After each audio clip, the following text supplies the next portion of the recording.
You need to tighten up because it's about showtime. People want the doggone, they gonna do some mudding, and we ain't got no time for no licking and no heads or nothing like that. That crazy stuff you do. You better just chill out and tighten up. You need to tighten it up, tighten up. Where's the screw? Where's the tighten up screw? Let me find it. Well, we gotta get gone. Gotta get ready for the show. I'm telling you, I've had a bath. I don't know about you, but good grief, doggone. Okay, come on now. We gotta get tightened up. You need to tighten right on up. Tighten right up. Tighten up. Okay, ready? Okay, wait. 1, 2, 3. Welcome to episode 45 of MUDDIN and BEAGS, and we're ready to rock and roll. We're ready to do what we do up in here, up in here, up in here. Okay, MUDDIN says hello. He's waving at you. He wants to give me kisses, but I don't really need no more kisses. I've had enough kisses. Whew, okay, hello, Hippie Shake. How are you doing tonight? Hello, Mr. Floppy Chopper. So you gonna humpy dance for us? Hello, Miss Virginia. How's everybody doing this weekend? So I've been working on a little something for y'all this whole week, and we're gonna take a look at it here in just a minute. So let's go ahead and get through with the pleasantries, and we will be right back. You think you know me? You think you know my struggles, my pain, my journey? Let me tell you something. Don't judge me by what you see or hear. I didn't walk this path to impress anyone. People love to point fingers, to act like they know everything. They don't know my story. You don't know what I had to sacrifice. Because everything I've become was built from battles you never saw.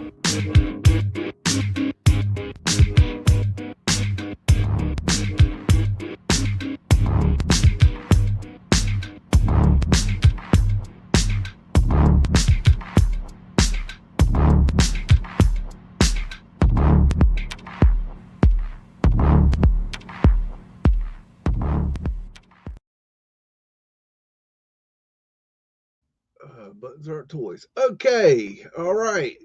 Okay, we're ready to go. All right, let's say hey to Siggy. How you doing? Okay, buckle up, buttercups. We're gonna go digging some mud, and we'll show you some things that I got into this week about the Pittsburgh hump cut research. And so we're just gonna go ahead and dive right in and tickle our fancy on what we're doing here. And let me share the screen. Zip it. Ain't got time for it. We're in the middle of here. Let hold on, folks. We got a biscuit emergency rush order. Okay, that should be sufficient. And then Hippie says give him twice of what that is. Okay, and then there we go. That's twice. Okay, so let me get my. I'm gonna start here. Let me get my doodadded right in the doodadded's position. And okay, so let's see. As I was going through some of these Sanborn fire maps of Pittsburgh in 1905,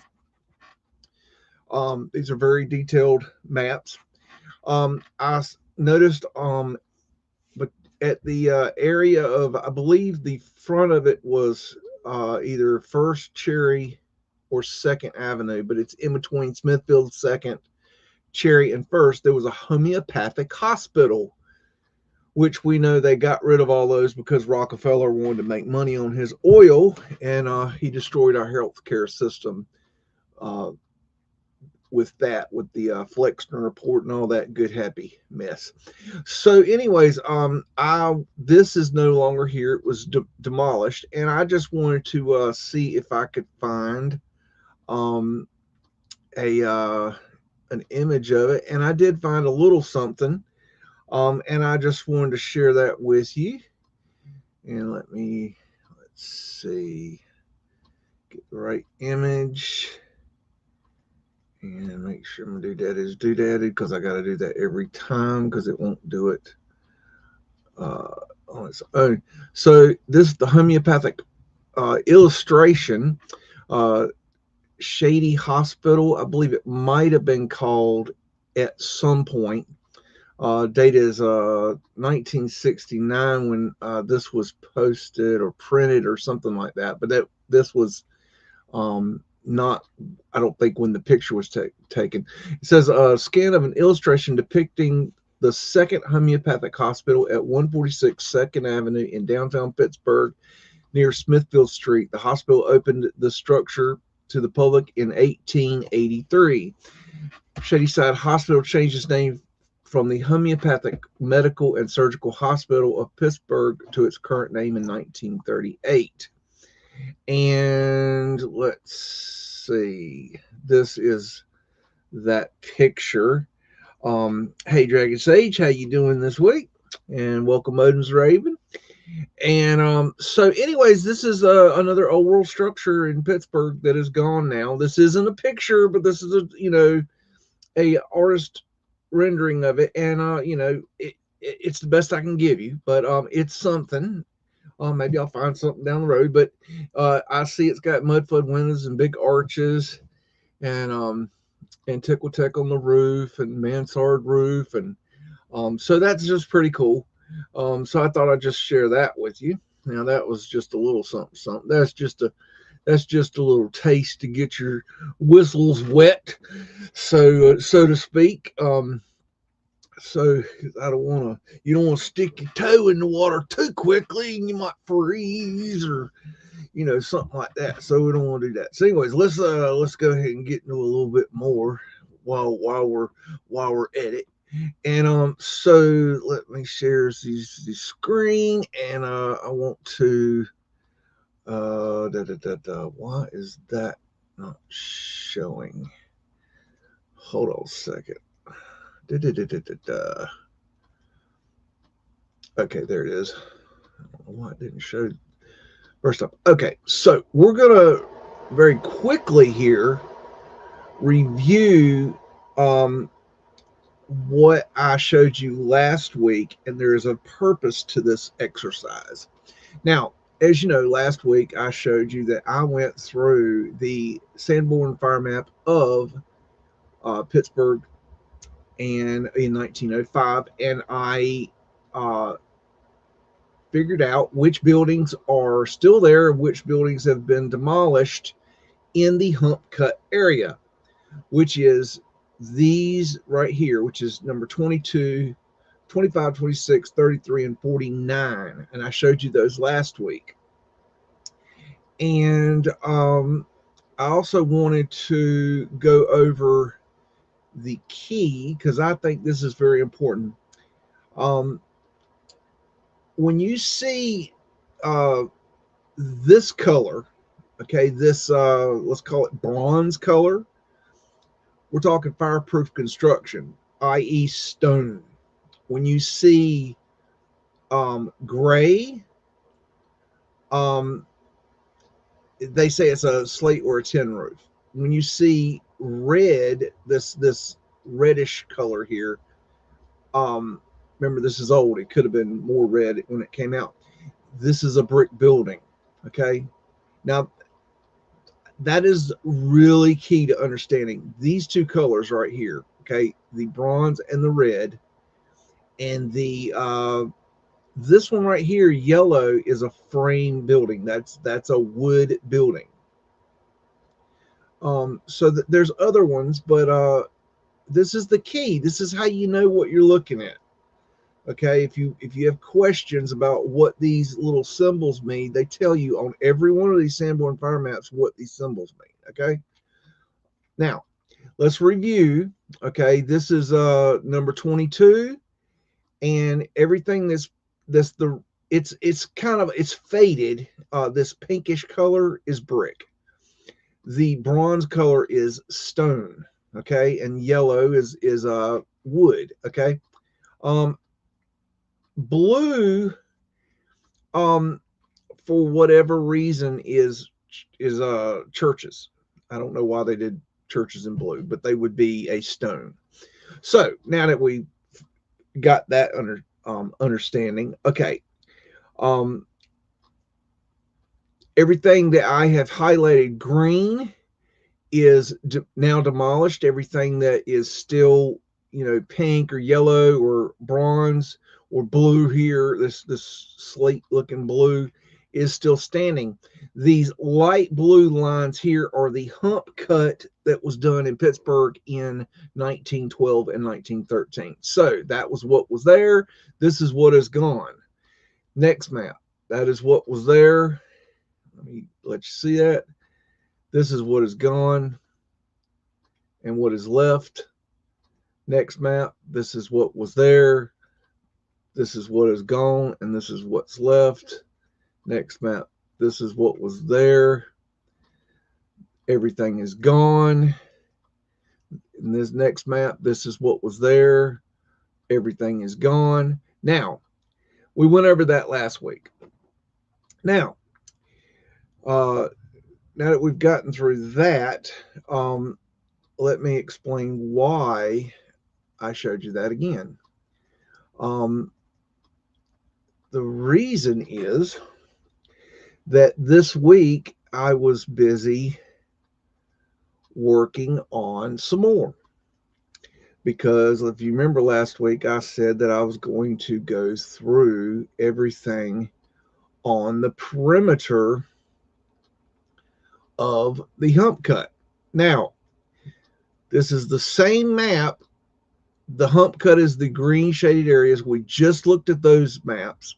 The red outline is what I did next. So everything in the red outline, I did 5, 6, 7, 34, 50, 71, 70, 69, 79, 32, 31, 30, 24, and 21. Okay? And I'm going to present you my findings now. So buckle up, buttercups. I'm going to show you what Pittsburgh was and is today. Keep in mind what we've already seen, and keep in mind that I thought very strongly that there was a lot more. I am going to be shown correct. Buckle up, buttercups. This is map 5. This is what was in 1905. This is today. Everything in green is gone. Map 6. This is what was there. Oh, wait. This is map 6. This is what was there. This is what is gone. Map 7. This is what was there. This is what is gone. Map 21. This is what was there. This is what's left. Map 24. This is what was there. This is what is gone. Map 30.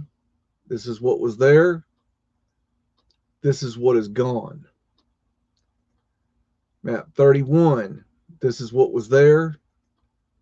This is what was gone. What is gone. Map 32. This is what was there. This is what is gone. Map 34. This is what was there. This is what is gone. Map 50. This was what is there. This is what is gone.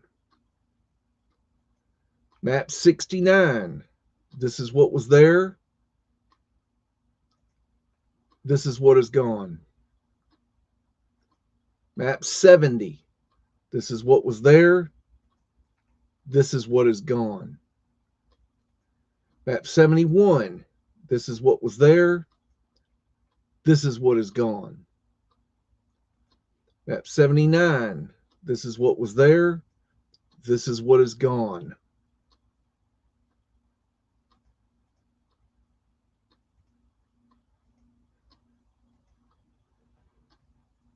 I did more. When I got done with that, I did more. And I'm going to present you those findings now.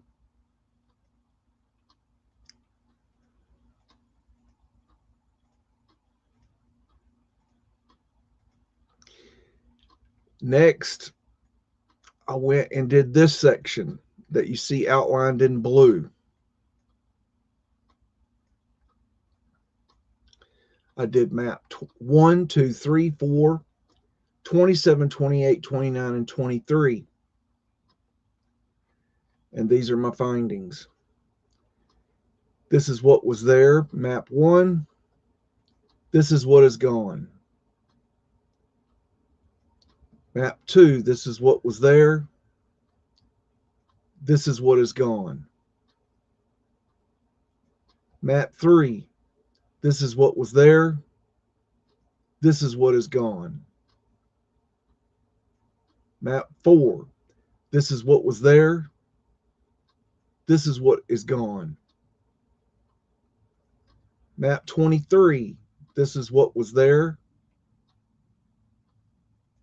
This is what is gone. Map 27, this is what was there. This is what is gone. Map 28, this is what was there. This is what is gone. Map 29, this is what was there. This is what is gone.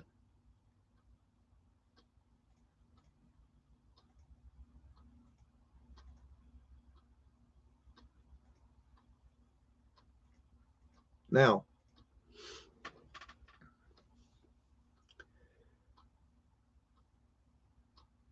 I don't know about y'all, but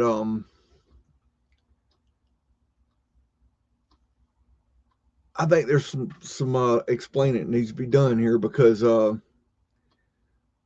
they destroyed at the very least 85% of that city since 1905.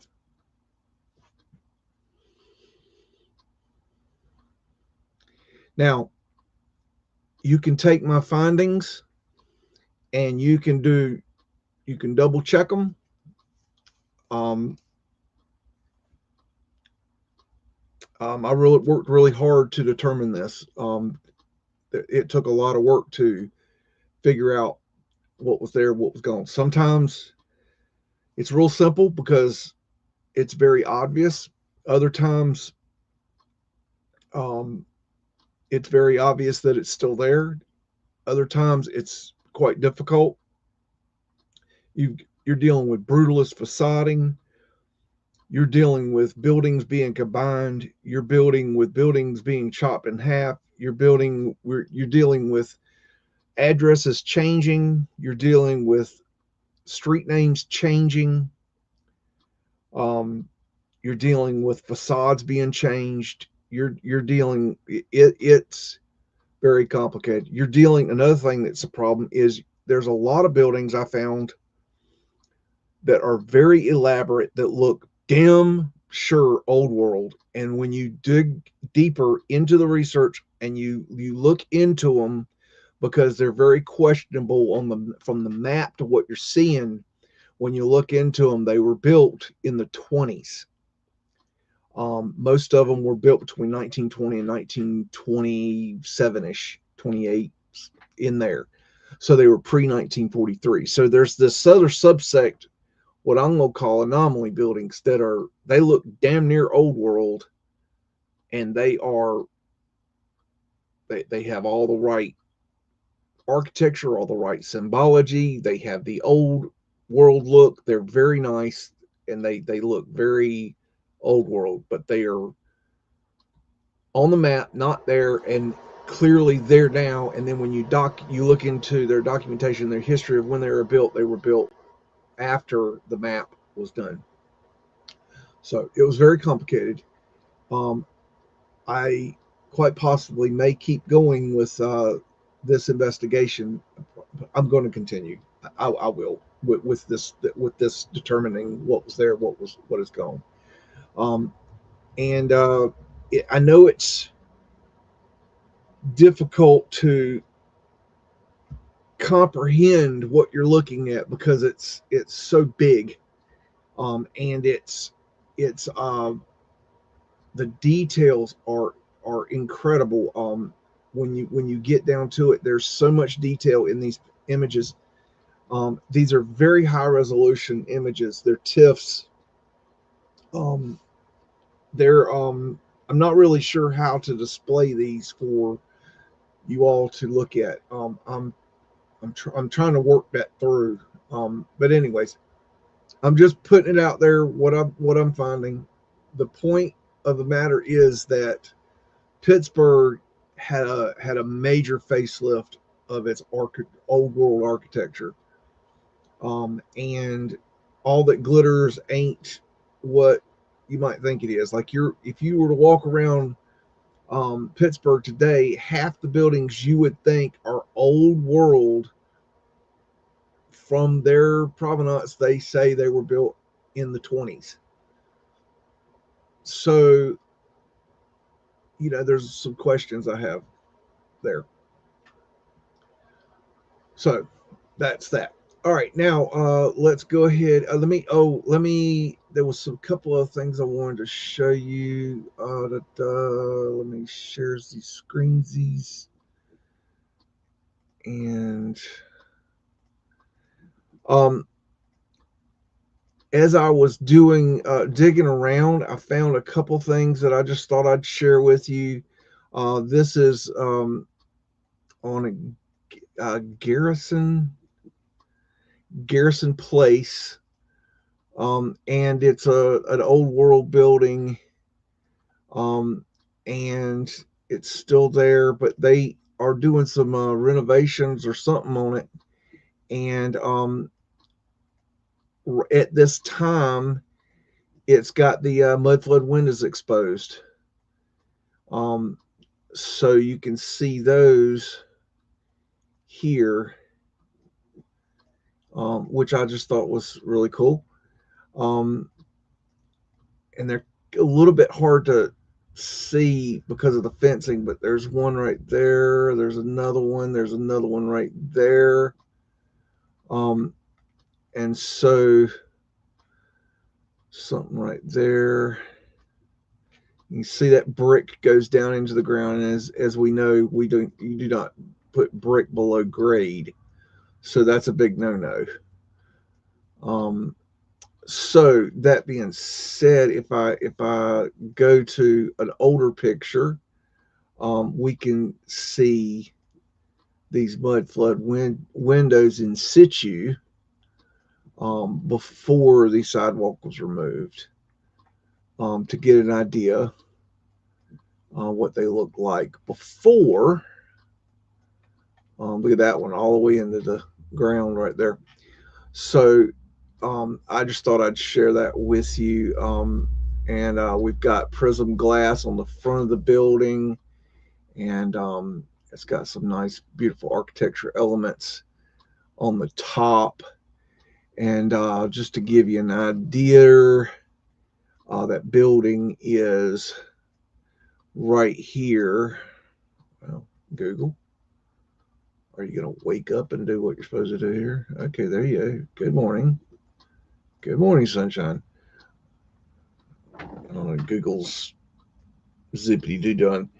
And just to give you an idea where this is, the hump cut area is right here. So the building is right here, and the hump cut area is this area here. So just to give you an idea of that. And then this one is on, hopefully it's going to change with me. I'm going to go ahead and start talking. Yeah, it did. Okay, this one's on a Mulberry Way, and it's a back alley.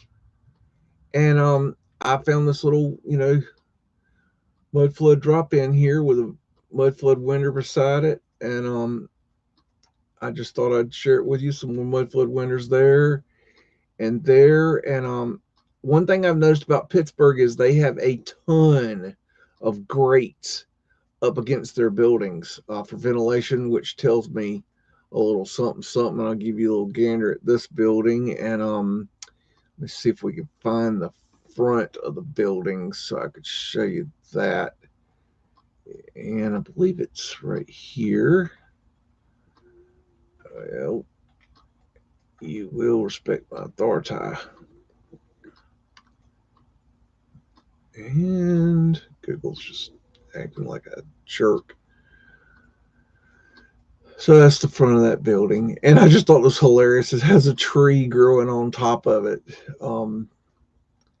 which was pretty funny. But there's a lot of good stuff in here. So, and to give you an idea where this building is, um, let's see. It's right there, and the hump cut was over here. So that building was here. So it's outside both of those are outside the hump cut area. And one last little thing, I thought Siggy would like this one. This is a website I ran across somehow, some way, and it's a geographic guide, New York City historical maps, and it is just chock full of really cool old New York City maps that are just really pretty cool. And there's a bunch of them, and I honestly don't know how to navigate the site really well. Maybe it's I don't know. Let's try this. Oh goodness! So there's just a ton of maps on here from different years. I'm gonna try to find a good one to give you a gander at it. I don't know. Let's try 1873. Why not? But these maps are pretty pretty cool, and there's a bunch of them. So, anyways, geographicguide.com uh, /United States /New York or NYC /antique you can see it right there. It's right there. Anyways, um, so I thought that was pretty cool for what it's worth. There's way too much to go through there on there. That's not what we're doing. I just thought that y'all would like that, and I thought Siggy, being a old New Yorker, would enjoy that. I like to take care of Siggy around here, keep him from riding. Okie dokie. So that being said, I think we'll go ahead and get into our Humpsy cut. Get rid of some of this other mess that we're no longer messing with. And go ahead and share screen. And go ahead and get rid of that. Oh, we got to do my doodadded. Okay, there's doodadded. Okay, so we're going to start off here tonight. And, you know the drill. Here we go. So it's a view of construction along 6th Avenue during the Hump Cut removal project, looking from Cherry Way to Grant Street. The Hump Cut took place in the downtown area known as Grants Hill. The project began with planning in 1909 and ended with the final cut in 1913. It changed the gradient of Grant Street, Diamond Street, and Oliver, 5th, 6th, Webster, and Wiley Avenues. Please see Frederick Law Olmsted's Pittsburgh Main Thoroughfares Downtown District for more information, and we'll look at that another time. But today we're going to take a look at these pictures right here and get a little get a good old look at these things. So get your magnifier glasses out and get ready to go. All right. So check out this like ghost man right here. It's kind of cool. Check out old wheelbarrow. Alrighty, so we're gonna go find some of that old plumbing. Got Antiquitech light, I believe. No, the mortuary is to the left of this building. We've looked at that one before. This is I believe, the PC something building.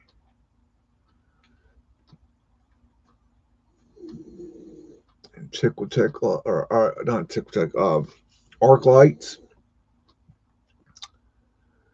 And the buildings here on the left are definitely demolished at this point. Arc lights there.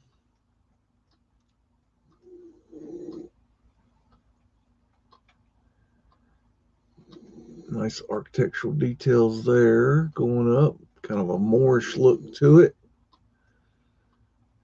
Eaton Company Undertakers. Gay building. If you wear garters.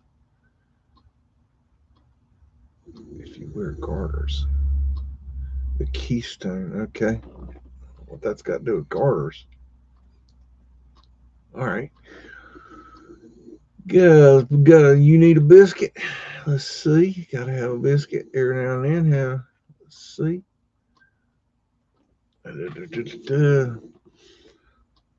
So they started framing up the walls of the apartment in the sky this weekend, and we're no longer doing metal studs. We're doing wood. So that'll be different. And then I'm getting ready to start working on my vegetable garden next week, depending on rain. I know we're expected to get a lot of rain this week, so that might mess up my plans, but I just have to take it as it comes. We need rain. We've been in a drought, so we'll take it. Definitely take it. Franco.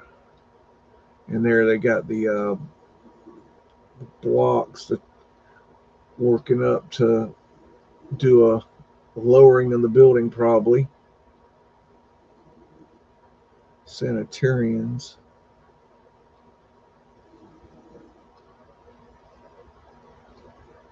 Look at that. You got hooks over the side of the building there. So they could they've got a little thing. It's like a window washing deal, but I guess they could hook over they just threw hooks over the side of the building back then and then ran ropes down it with a platform. Kind of crazy. And I think that's about good for that one. And moving on down to the next one. Okay. And 1913, view of improvements made to 2nd Avenue during Hump Cut Removal Project, looking from Gas Street to Brewery Street. Okay. And let's get a gander at that. A lot of dirt there on the left. And I believe if I were to go check this today, that they built a retaining wall here.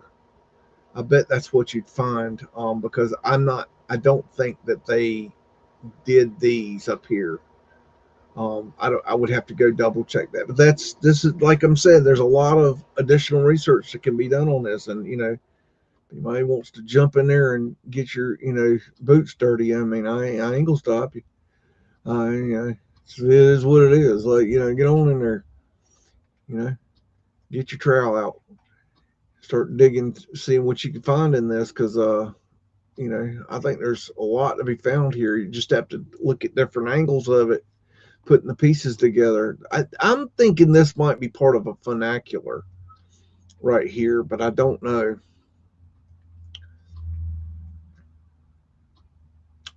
I'm not sure what that thing is.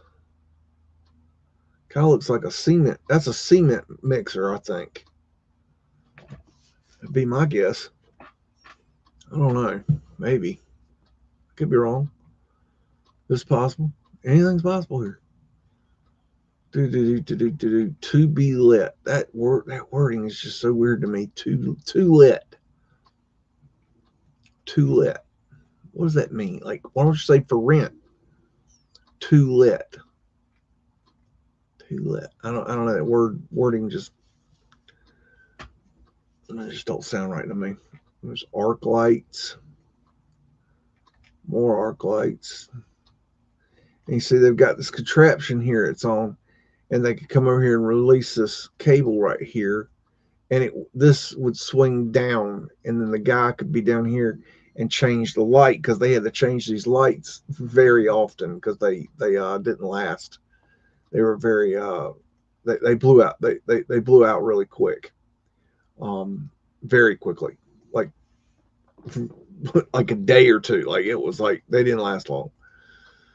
1913 Hump District reconstruction progress. 6th Avenue at Wiley Avenue, looking to Webster Avenue, showing raised sidewalks. Raised sidewalks. Oh, that's what they mean by raised sidewalks. My goodness. Check this guy out. He's dug some things.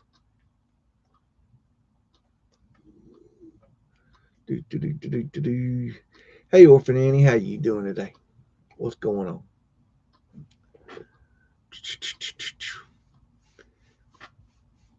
Hello, Joe Reeser. How's the concrete business, Mr. Dragon Sage?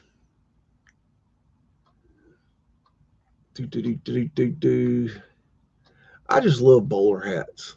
I think they're so cool.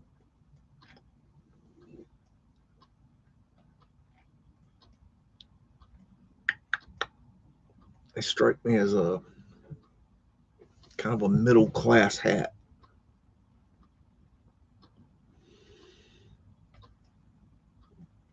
See, that strikes me as a poor man's hat, but you know, a top hat would be a rich man's hat.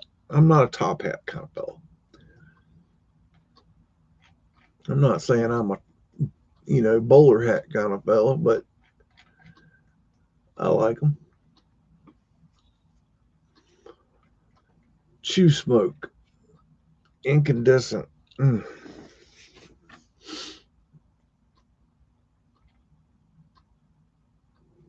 Got a little bridge going across this one. Got Fred running across it. Fred's Horse to Build America, in case you're unaware and uninformed. But we're on donkey watch, y'all. I've been informed that donkeys are what built this. So we're gonna find a donkey here. If it's true, we're gonna find a donkey. You just wait. Check out that ironwork right there. Beautiful.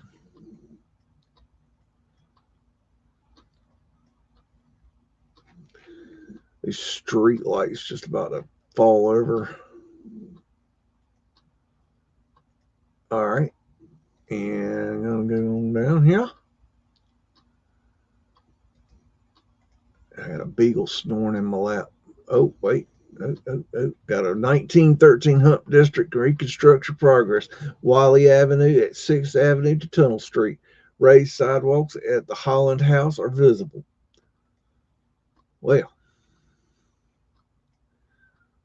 I think we'll just check out them raised sidewalks. See what we can find. Ba. Looks like a temporary track for the trolleys because amazingly, they kept the trolleys going during this operation. Incredible.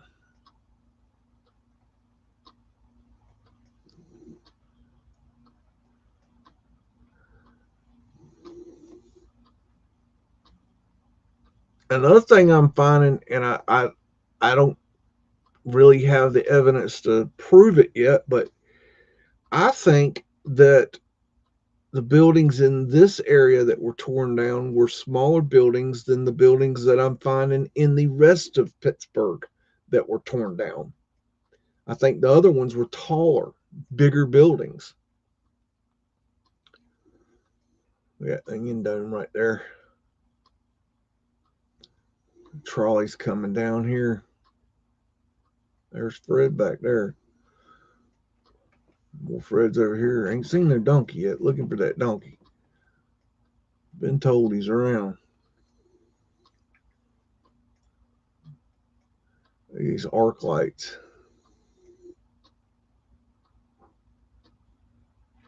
Pretty cool.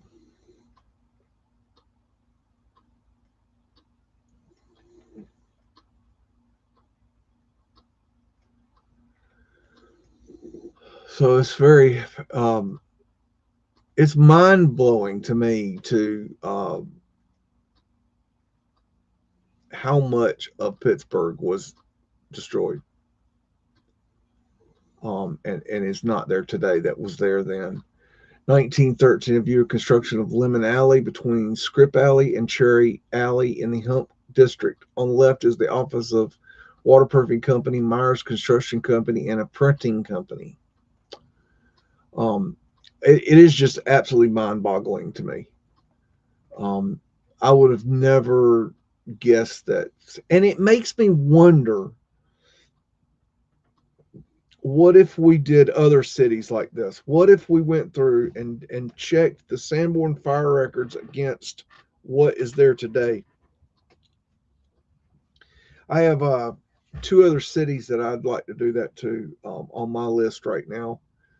One of which is Raleigh, and another one I think I'll keep to myself because it'll be surprised if I do it. But another big city, about size of Pittsburgh, not Chicago or New York or anything. I honestly don't know if I bother. I don't know if you could I don't know if I could handle doing New York, because I mean it's a lot of effort to figure this out. That's a Mudflood doors and windows down there. You got an old level right here. You can see that's a job box. It's like they ran this line here, maybe a water line that was uncovered here.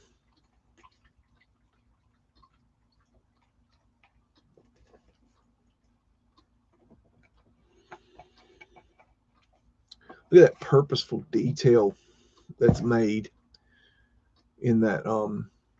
That this would be a. If I had to guess, what they did was they have a way of stamping that or rolling that onto the uh, stucco, and then they would run a trowel or something around the edges to give it that look. There's a name for that when you do it, when you have a stone and you flat chisel the edges. There's a name for that, and I think that's the look they're going for in a cheap chintzy way. You see that kind of stone on the Wailing Wall in Jerusalem, if you're interested. And I traced the same blocks that are on the Wailing Wall to the temple at Baalbek. So I found evidence of the same size and the way they were constructed at both sites. So I believe the person that built one built the other. And there's also a reason I believe that was done too, but that's a story for another time. There's a trunking tower, or Gilite.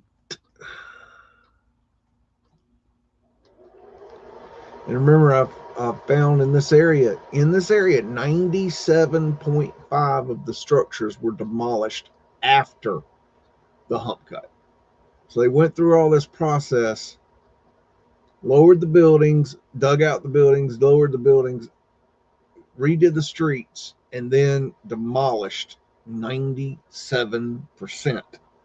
And then from the findings I showed you tonight, and I haven't run the numbers on that, I honestly, it's a matter of, I got to count up how many buildings there were and how many buildings are left, and figure out the mathematics of the percentage that's been demolished. And it it's a lot of work to count those buildings. That's not an easy task, because you gotta, there's a lot of, we're talking thousands of buildings, I'd say. I mean, I don't know, a lot of buildings. 1913, if you during the Hump removal project on the east side of Grant Street, looking south from near Strawberry Way, the fronts of John Murphy and Company and Murphy and Company can be seen. Okay, well, that's just great. Wonderful. Okay, we'll work that out. All right, let's get a gander at that. All righty. Get in there, got an arc light. And I want to know where all the bricks went to. Where did they take all these bricks? I'd be very suspicious of newfound land.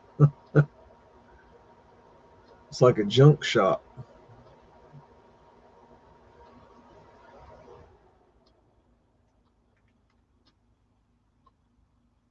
That's pretty well. I can't read the clock face, but I can't see if it's got the which Roman numerals are on it.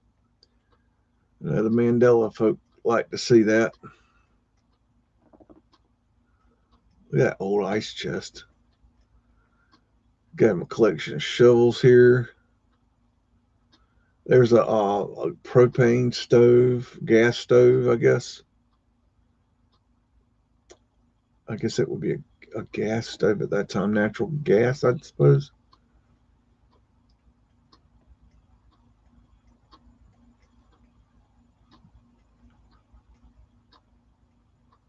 Wondering what this thing is. Get you some shoes. There's a display for like a shop display. It's like you display cakes and cookies in, glass display. All right.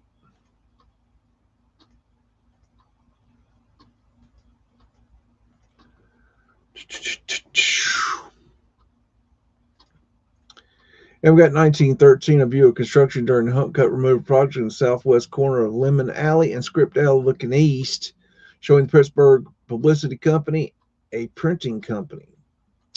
So it's like that. Okay, there we go. I see Fred back there in the background lurking. That's what he does. Dragon says it's okay. He's a rabbi.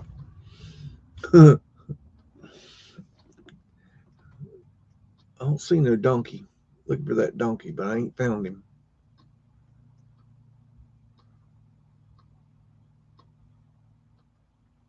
That's weird looking, kind of creepy looking there.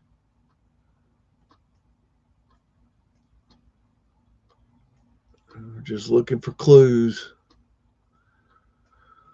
We don't know what we're looking for, but we're looking for, whatever will tell this story.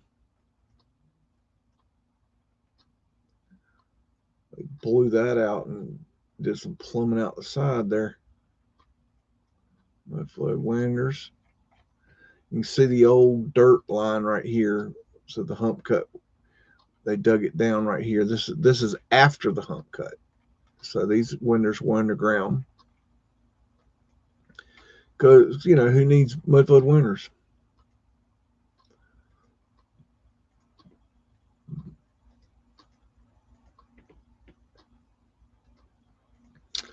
We got 1913, a hump removal progress at the northwest corner of Grant Street and 6th Avenue looking south. Businesses include the Chamberlain Company warehouse and the Truffles Cafe, some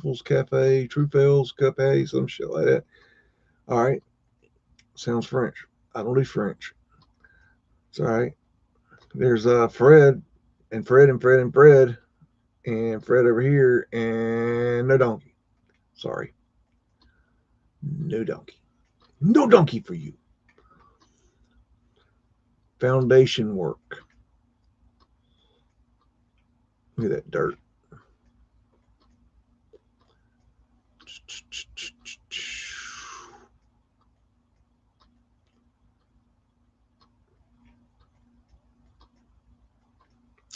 Somebody was, I forget who was asking, might have been GT, not sure, was asking, what buildings are left.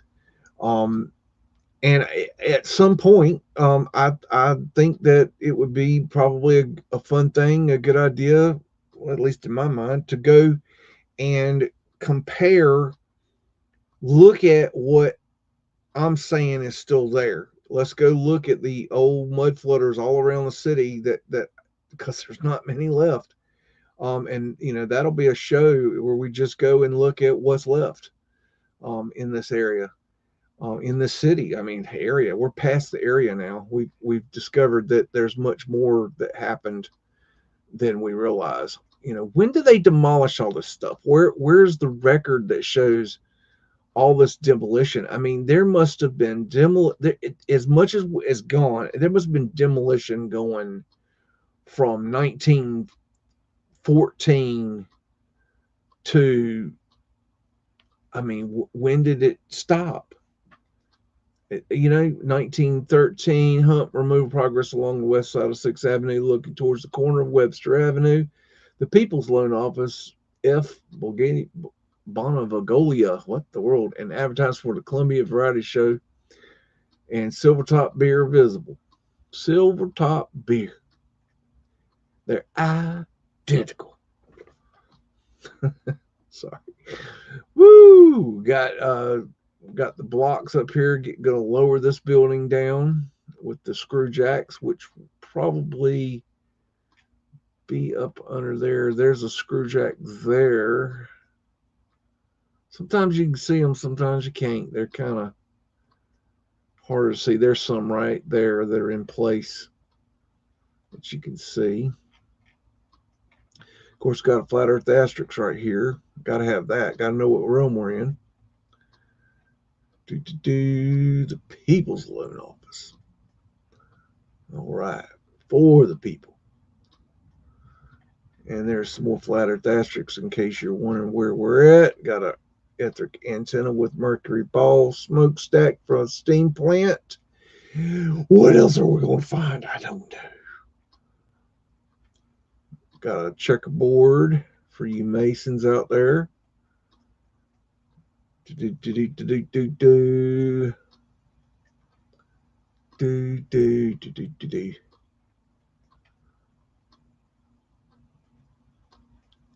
Why? More Silvertop beer sold in Pittsburgh and West Pennsylvania than any other leading brand of bottled beer. Why? Why? Somebody tell me why. Probably because they're drunk from digging on this dirt. Be my guess. Check out that building back there, that big dome right there.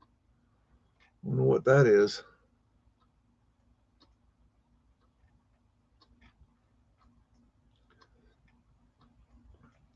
Look at this here. You got the original ground level right here, because we know that the sidewalk is where the original ground level was. So we follow that down, follow it down, follow it down. And then we got this building that's, well, I guess underground.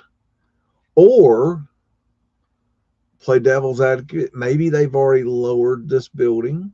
That's a possibility too. I don't know. I don't see the telltale evidence of the dirt on the side of the building, so I'm not sure. I would guess, if I had to guess, that they've already lowered it, but that's a guess. I don't really know. I just don't have the pertinent information. And oh wait, got 1913 view of construction during the Hump removal project along Lemonade, looking east from Script Alley to Cherry Way.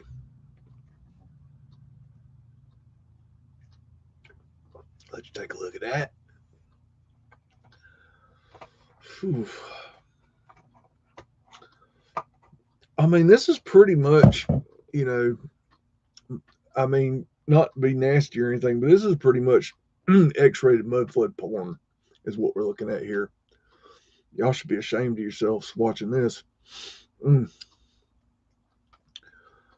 don't know. I mean, we could go and look through the Sears Roebuck catalog if y'all want to do that. I mean, we could do that. Feel be a little bit more nice.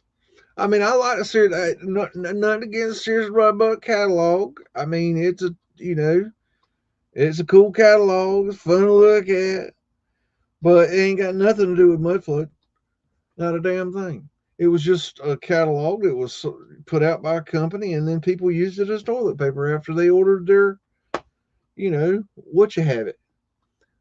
That's what it was. It don't got nothing to do with the old world or Mudflood or nothing to do with that. So why are we gonna look at? I don't know. Y'all want to go look at that? We'll go look at that. Put a 1 in chat if you want to go look at the Sears and Roebuck catalog. We'll go do that. Go put a 1 in there so I can block your ass. Delete you. Got time for it.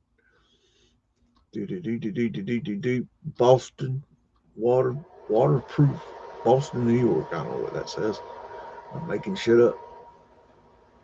Oh, we're looking at this earlier because I see that same sign I saw earlier.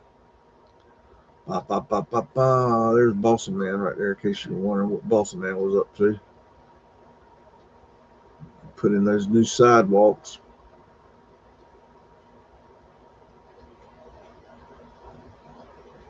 All right, and moving on to the next picture. In the sky. Okay, 1913, a view of construction during the Hump removal project on Script Alley, looking north from the corner of 4th Avenue towards the Frick Building and Lemon Alley. Lemon Alley. You believe that?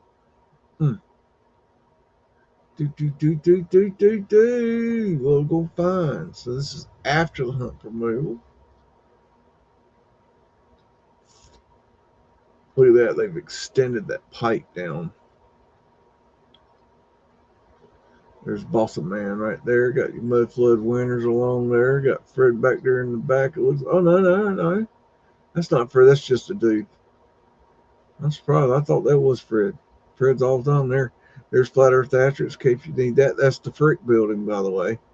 Frick knows what's up. Oh, good old Frick. Got a spiral staircase there. Fire escape.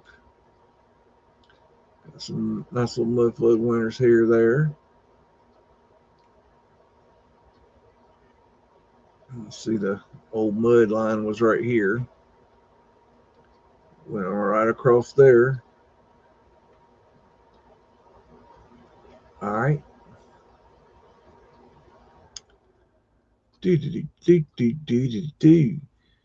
Let's see here.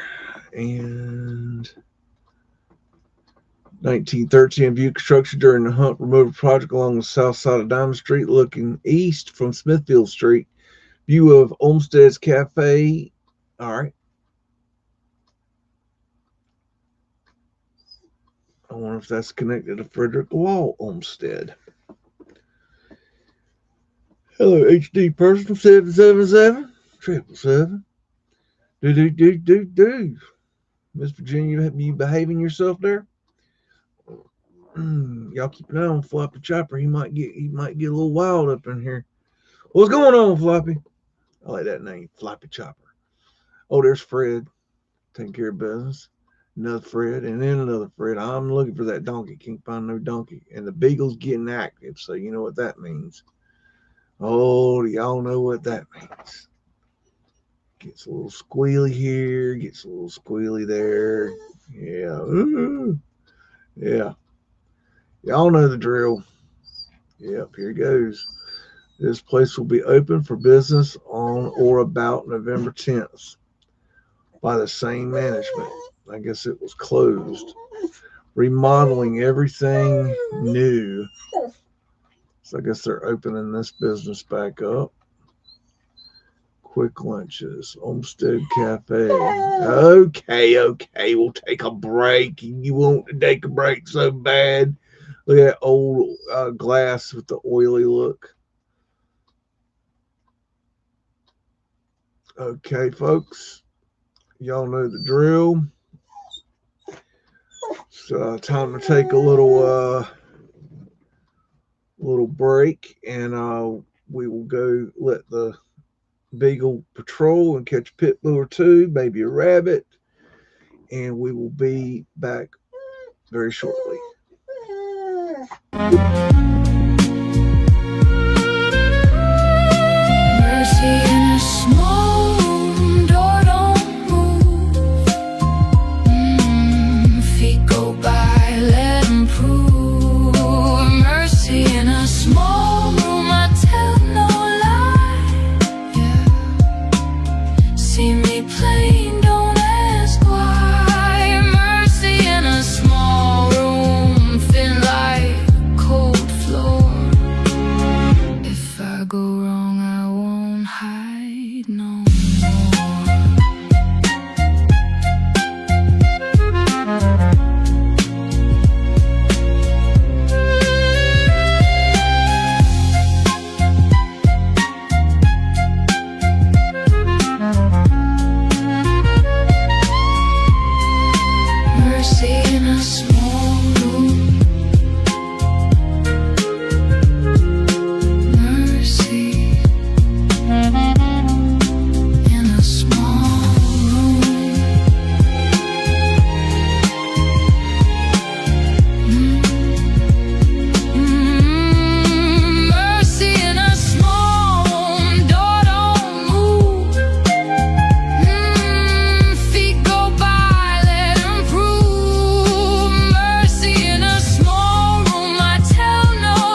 call me good, didn't soften the pain. Just looked full on, no theater, no mask. Mercy and pardon, it's the weight of that. So I lift that latch when the next light shows. Not healed, not pure, just willing to go.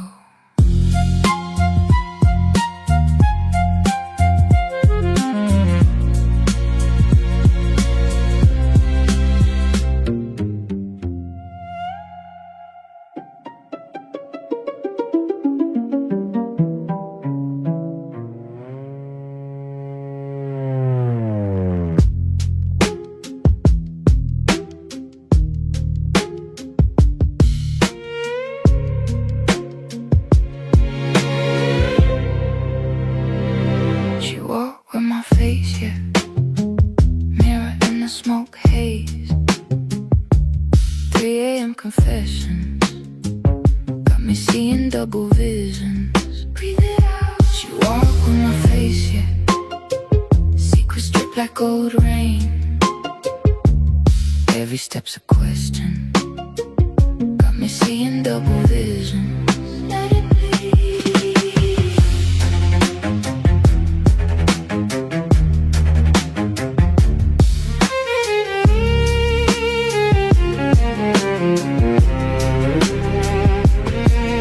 Empty bottles, empty streets, copper taste between my teeth. Shadow conversations incomplete.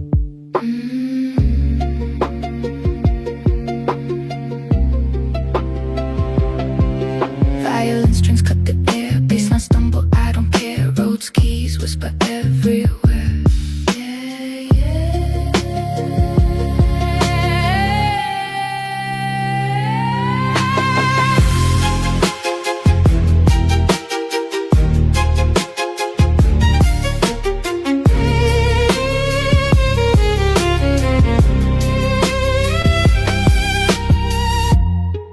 Footsteps echo accusations. Tap, tap. Street lights show my variations. Different me in every station.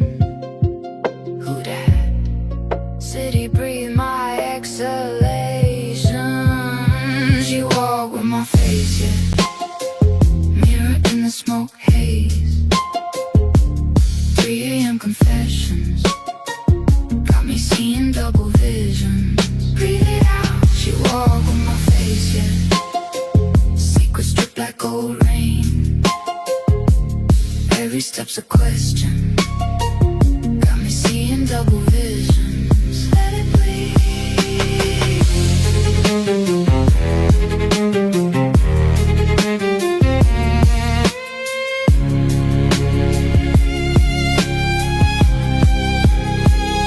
She walked with my face, yeah. Mirror in the smoke haze. 3 a.m. confessions got me seeing double visions. Breathe it out. She walked with my face, yeah. Secrets drip like gold rain. Every step's a question. Got me seeing double visions. Let it bleed.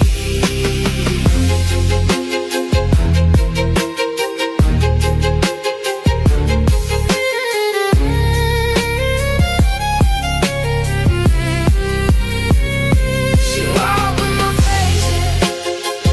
Mirror in the smoke haze. 3 a.m. confessions got me seeing double visions. Breathe it out. She walked with my face, yeah. Secrets drip like old rain. Every step's a question. Got me seeing double visions. Let it bleed. Let it bleed.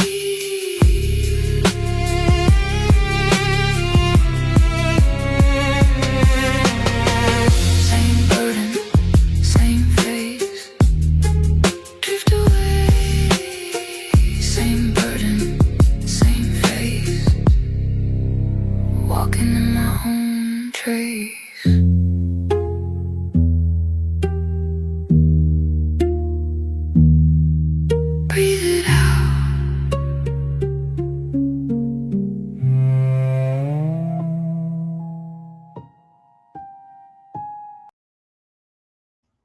Okay, we're back. All right. A little show note. Um, I'd like let's see. Let me see if I can run a little doodad here. How do I do that? Doodad. Start a Q&A. Okay. How do I do this? Let's see.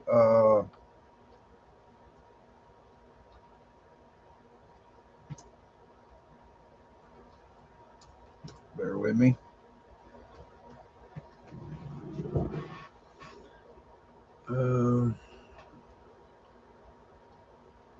No. Oh, wait a minute. I'm hitting the wrong.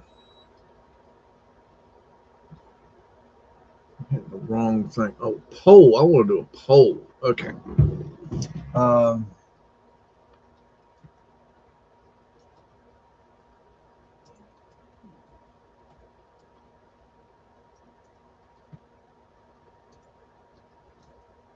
Okay.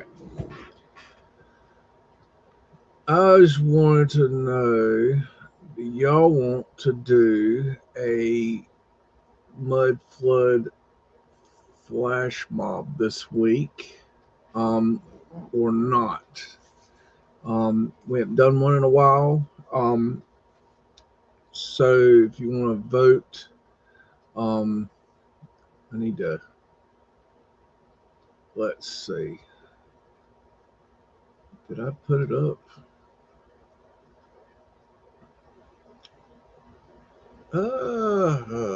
Okay. I guess it's up. Can y'all see it? I don't see it. I'm assuming it went up. Why can I not see it? Bear with me, folks. I'm trying to do something I don't know what I'm doing.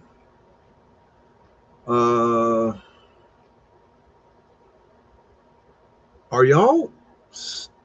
Can y'all see the poll here? Is it?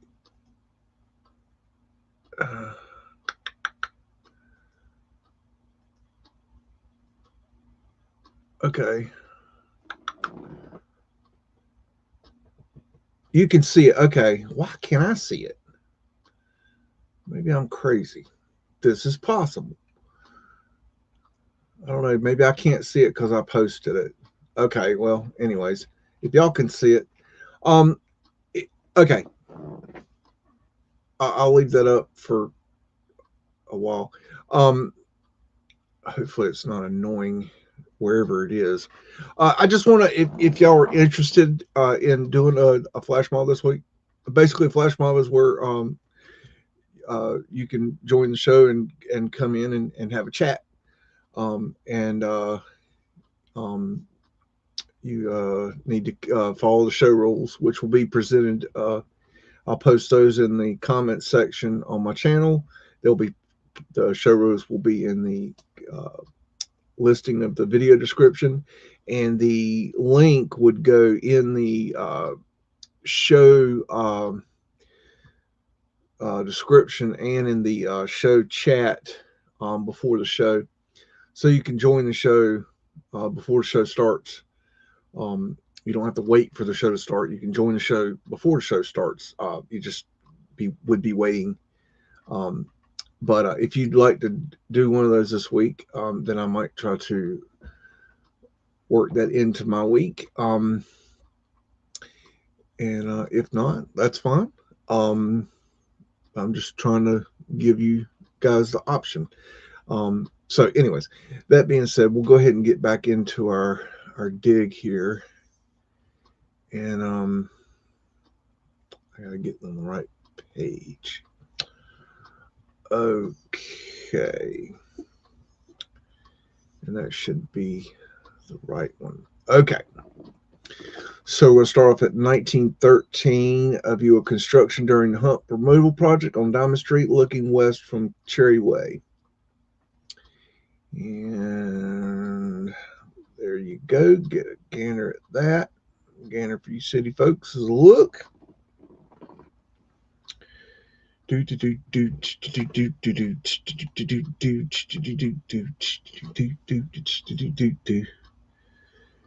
And let's see what we can find.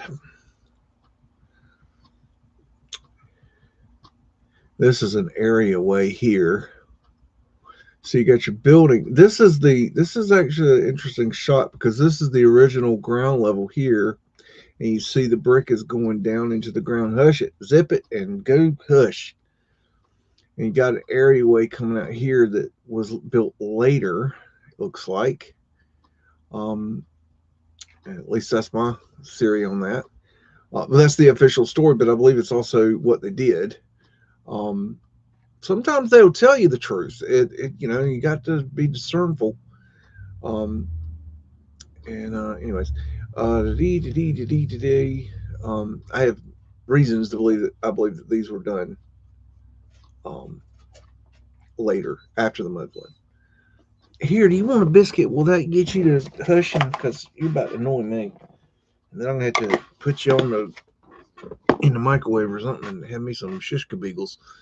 Ooh, beagle burritos. Oh my, that sounds good. I got fire escape, spiral staircase over there. Arc lights.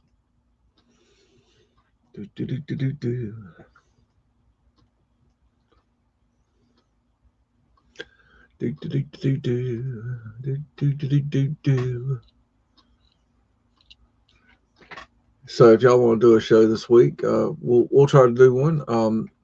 And let me know in the chat what days would be better for you. Let's shoot for after Tuesday. That way, I have a little bit of rest from this show. So the Wednesday, Thursday era, the Friday era would be the best for me in that time frame. So just put that in. I should have, I guess, said that earlier. But I'll go back and read the chat so you can put that in there, and I'll find that. 1913, a view of construction during the Hump removal project on Grant Street, looking from 5th Avenue to 6th Avenue.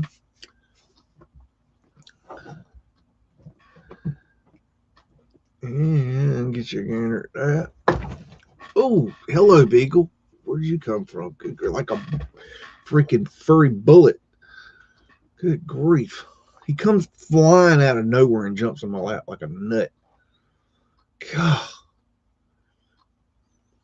That's the mortuary right there. All these buildings are gone, by the way. They're DOA.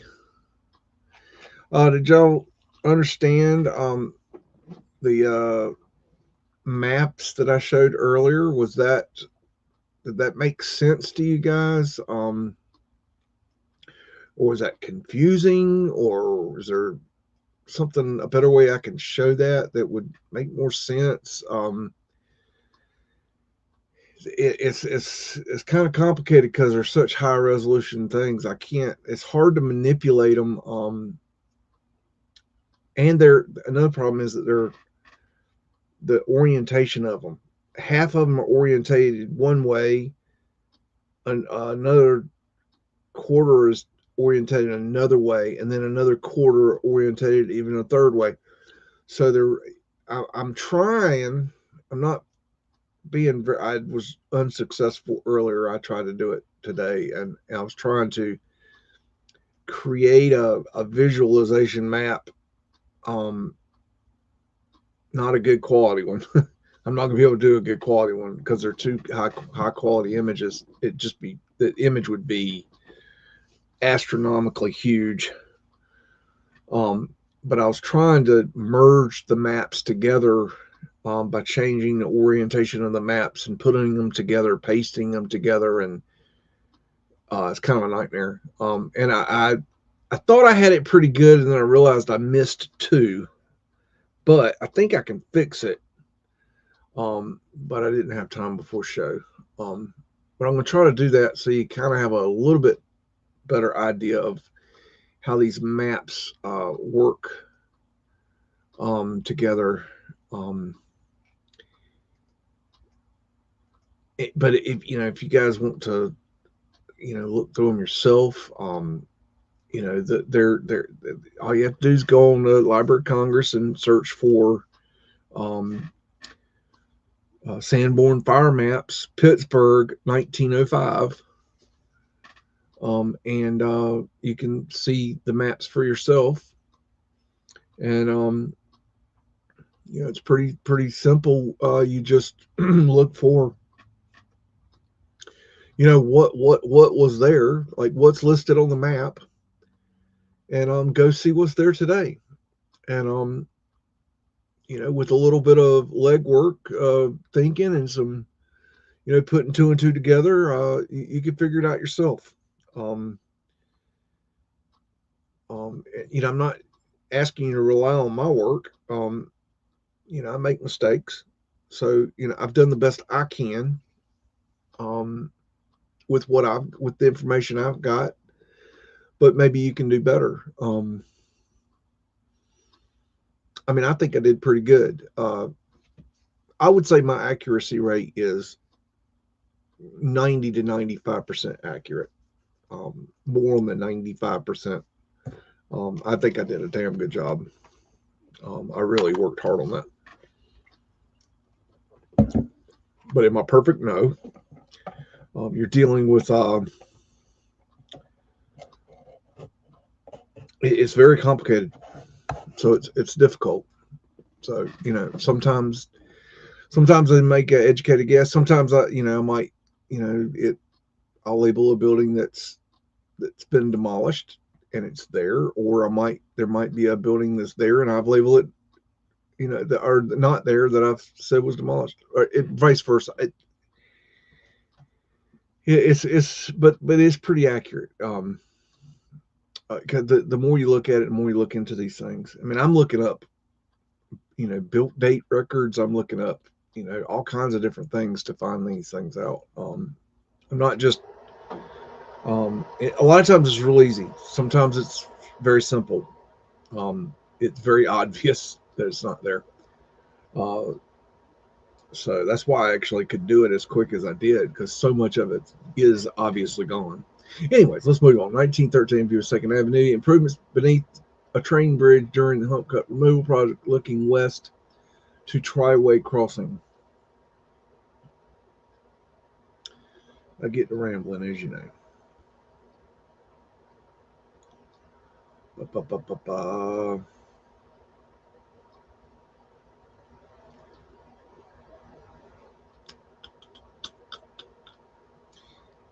Yeah, and just so you know, I have to label all my videos AI.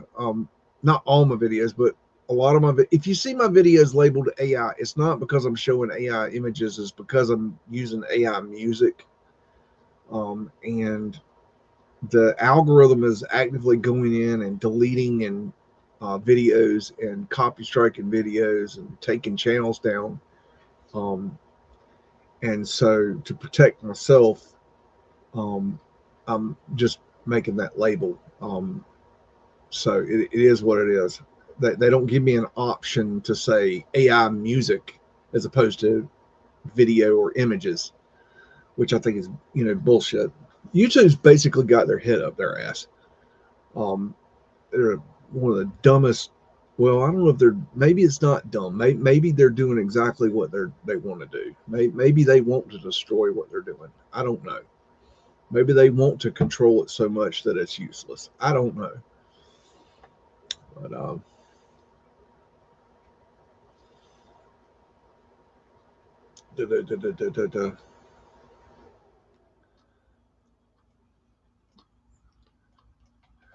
check that guy perched up there.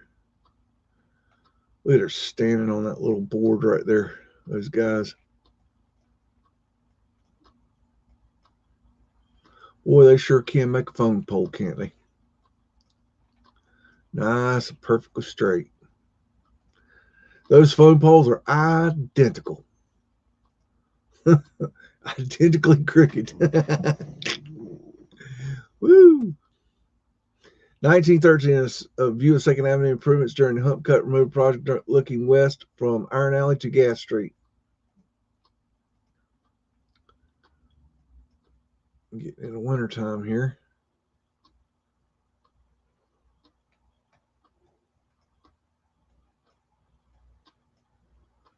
Look at that.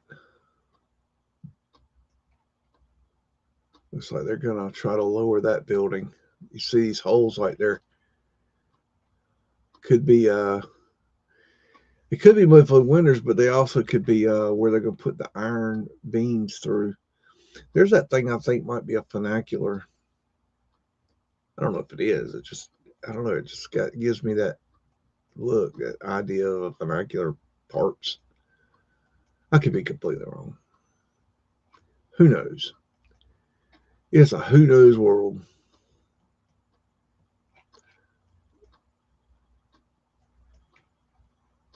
All that blocking, like cribbing up on the side there.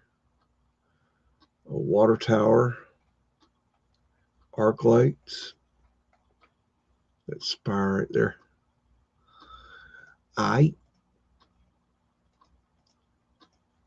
And 1913, a view of 2nd Avenue improvements near Ross Street during the Hump Removal project, looking towards Triway and showing men laying Belgian block between the rails.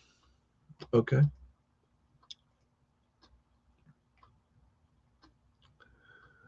So they're just putting stone blocks between these rails. Those are freaking big blocks.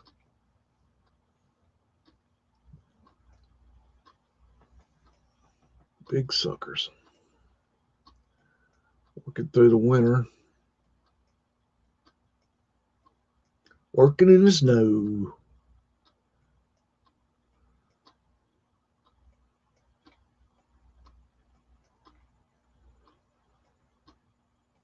There's the blocks right there. Belgian blocks.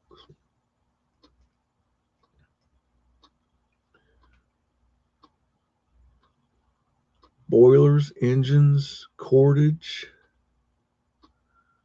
oil well supplies, tubing and casting, office. All right. Dental work up there.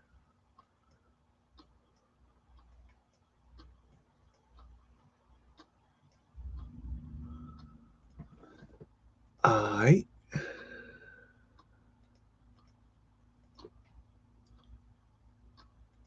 Oh, nope. Wrong button. Buttons aren't toys. 1913, view of 2nd Avenue improvements near Gas Street during the Hump Cut project, or Hump Cute project. They misspelled it. Looking east towards the Brewery Street. It's now the Hump Cute project. Yeah, it's a cute little project they did. Yeah, they just came in and dug out all the streets and lowered all the buildings, and then they demolished everything. Well, 97.5% of it. And then they moved on to the rest of the city and demolished it. I need to go, when I get through, I think I'll go through and count up all the buildings and then do a new calculation to determine how much of the city was destroyed.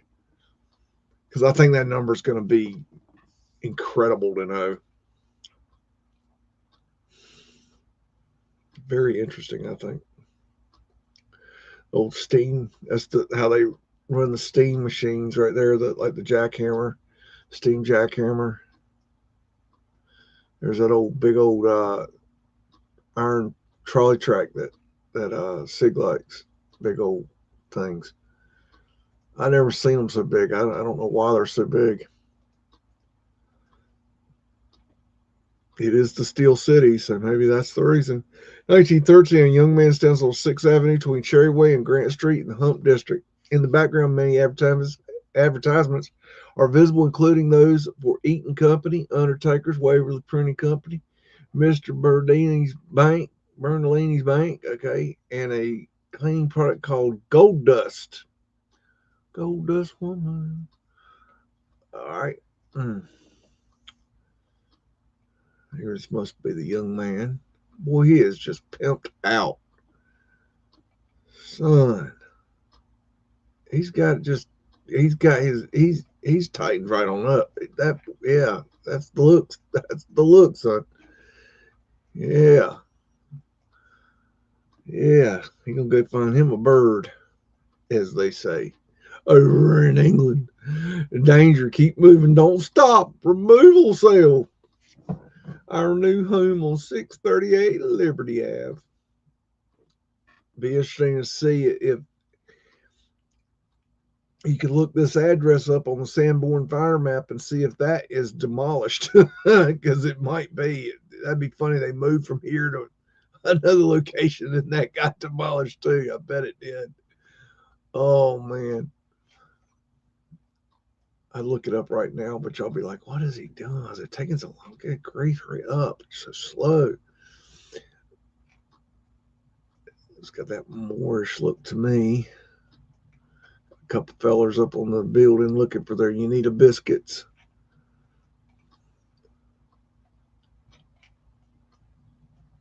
Got some tourists here, ladies in uniform. Yeah, and right smack down, walk on down right through the work zone.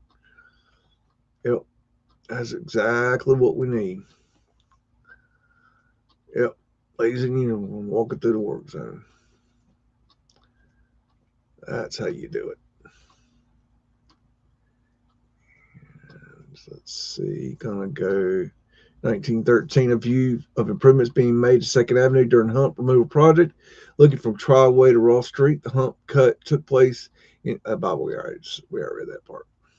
They repeat the same part over and over again. So, and we got let's get a look at that. Hello, Canna Bear. What's going on? Hello, Mr. Morgan. How you doing tonight? I see GT's showed up and hanging out with us. How you doing, Mr. GT? Night today, too, Mustang. And got Bossamans right here.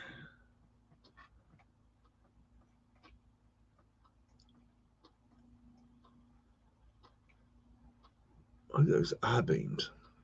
Good grief. Pure food.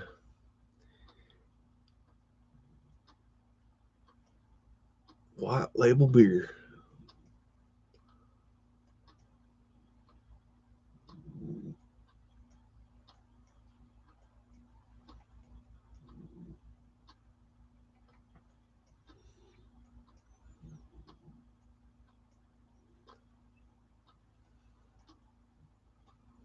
A lot of people moving around here. Hard to see a lot of them. Check out that setup there. That's what they pulled those big pipes out of the ground with. And probably laid down the new pipes. Cool contraption, though. All right.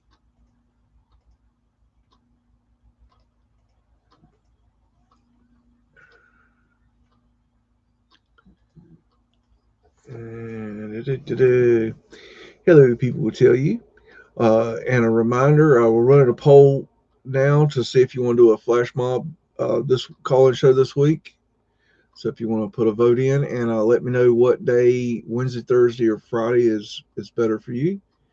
We'll see what day might be good for that. Not sure if we're going to do it, but want to see if you guys want to do it. If y'all want to do it, we might do it. If you don't want to do it, tell me we don't know. Nobody want to do that. We got other things better to do. You just let me know that too. I don't care. It's up to y'all's show, y'all's opportunity. Come on and speak your truth and tell us what you know and talk to us and let the people, get to meet you and enjoy your voice for a change. And if I got something to say, I'll say it too. I'll say it. I'll just jump in there and we have a conversation. This is how conversations take place. You present the opportunity and take or leave it. And we got 1912 lowering the hump on Tunnel Street and Dante Alley looking to Wiley Avenue. All right. And kind of a darker picture. So this was the first year of the hump cut. Imagine this was a hard year right here.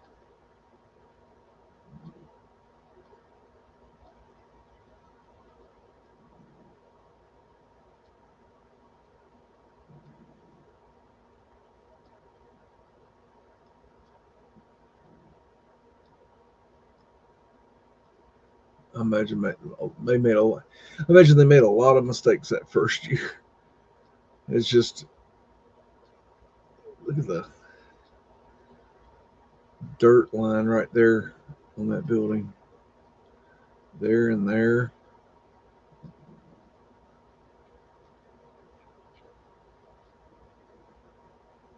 All right.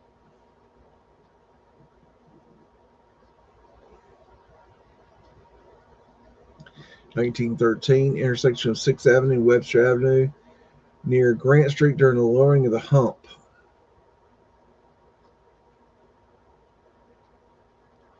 All right.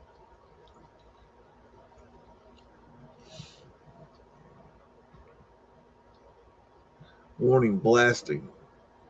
Do not stop. Keep moving. Approved by Thomas A. Quaid,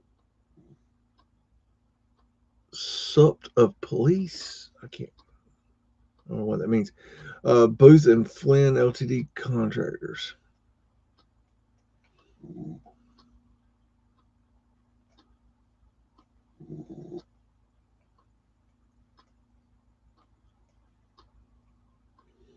Selling some luggage there.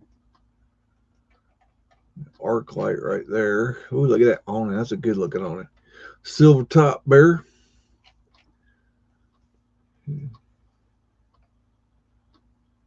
Selling some clothes. Got arc light. Got Fred's Boutte right there. Who don't like a good Fred Boutte?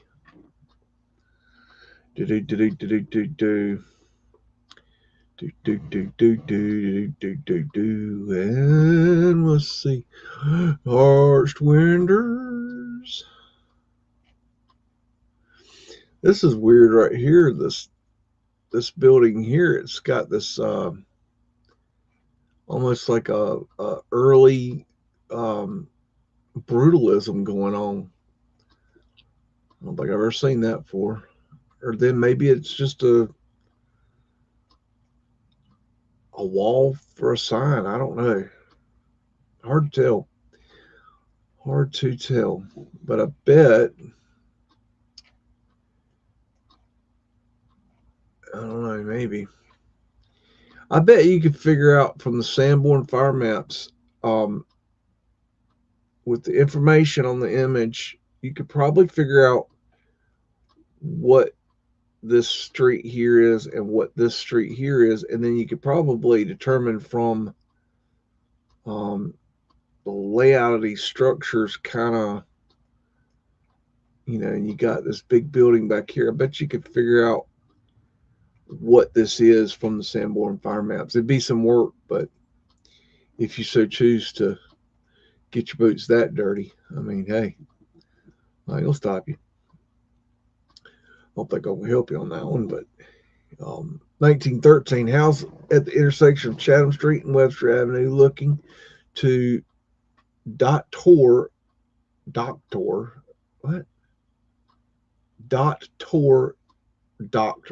F. Sun Series home and office at 800 Webster's. Work is being done to shore up the homes as the hump removal continues. That's weird. Doctor. Okay. I don't know. Whatever. So anyways, looks like they're going to lower this down. Anytime you see this, they're going to lower it. You can see the screw jacks. That's how they lower it right there, using those screw jacks.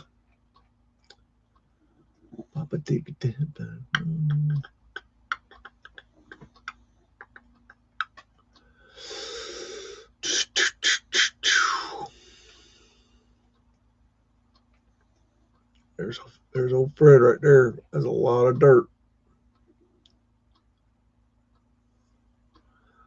All right.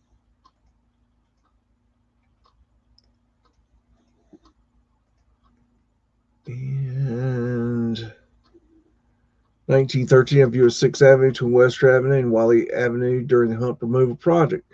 The businesses, the People's Loan Office and F.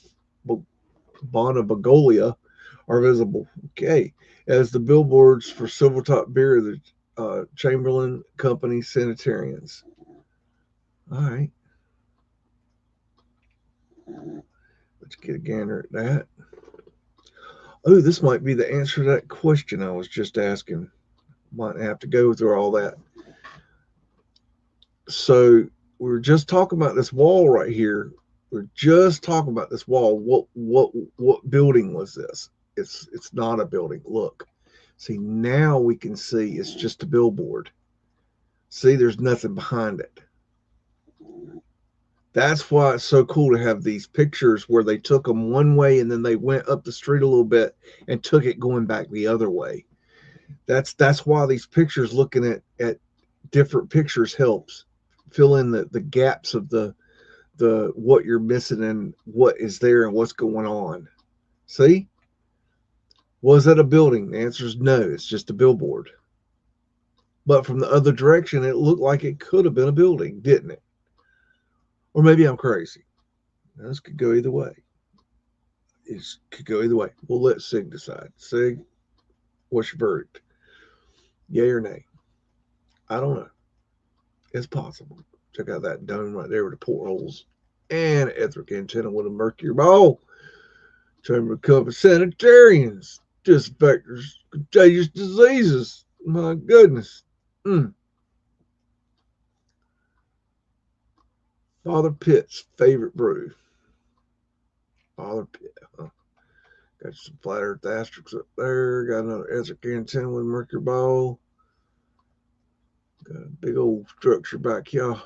Another antenna right there. Got some arch windows. Old oily glass. That's old glass.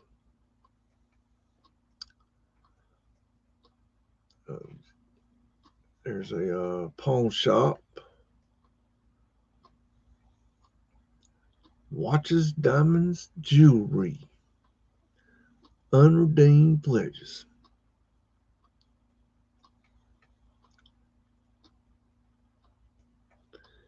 Everyday leader coupon. So the Jew's been here. This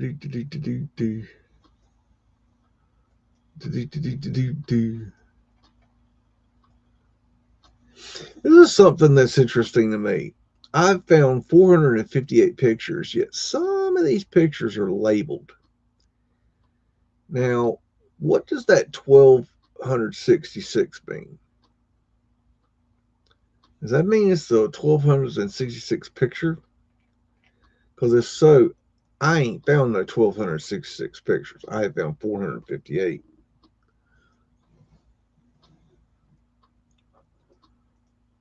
That's okay. Jared Booster's only found 70. Who's your daddy? 1913, building conditions during Hump cut removal project along the north side of Wiley Avenue. Look west from 6th Avenue to 5th Avenue. Billboard reading Turkish trophies, 10 cents for 10, and a gift slip is visible. Let's see up in here. So Turkish trophy cigarettes, in case you need some of those. And all these buildings is demolished at this point. They is gone. That's the Allegheny Courthouse, I believe. I believe that's might be the Frick building. I think that's right. Don't hold me that. If I got it wrong, we'll blame it on Sig. There you go. Take the blame, Sig. Take it like a Mudflooder would. Let's see. Got a little arch going on here. Got an arch coming out that way. I'm going to lower this building down. Look at these men just standing under this dirt right here. That's just crazy to me. They've already lowered this building here, or both of these buildings. So you can see these buildings are still up at the old level, and this one here too, but they've lowered these two. Now, why they did that, why did they lower those and not the others? Why did they, I don't know, why didn't they do one and then the next one and then the next, I don't know. I have no idea why they did what they did. They lost a building here, and they lost a building in here and here. So there's 3 buildings missing right there, and this one's going to be lost here also because the facades fell off because they dug them out too quick. Amazing.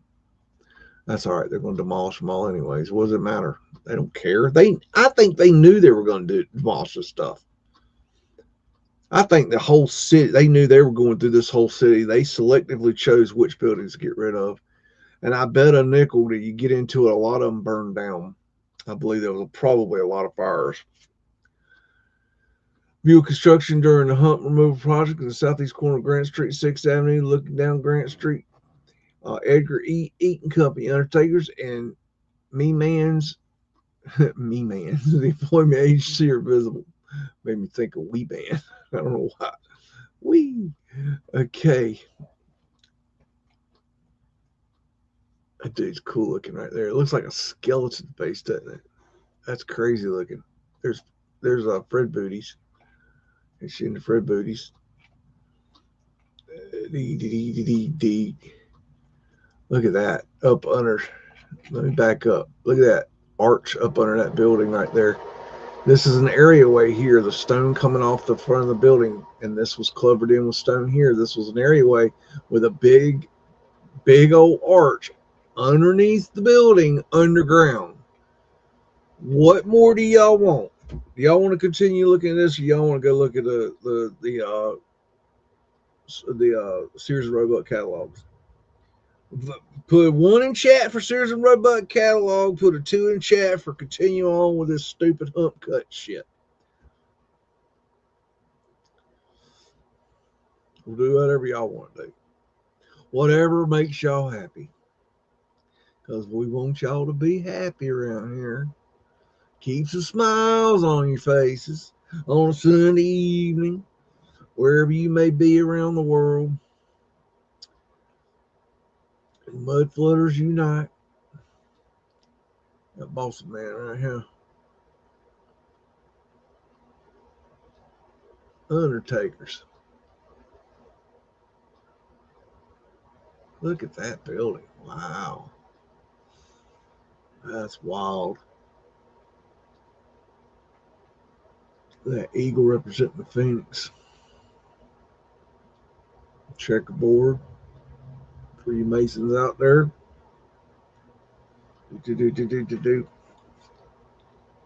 Mm-hmm. Bum-ba-dum-ba-dum, bum, bum, bum, bum-ba-dum-ba-dum, bum, bum, bum. You want to look at that big old arch underneath that building? You can see that's an arch. That's not a hole, y'all. That's an arch. That's a good, let's see, that's probably 7 to 8 foot tall, good, probably 8 foot wide arch underneath the building. But who cares about such things? Mudflood, what's a mudflood? 1912 Pentland Street, looking north, showing corner Strawberry Way in the Hump District. All right.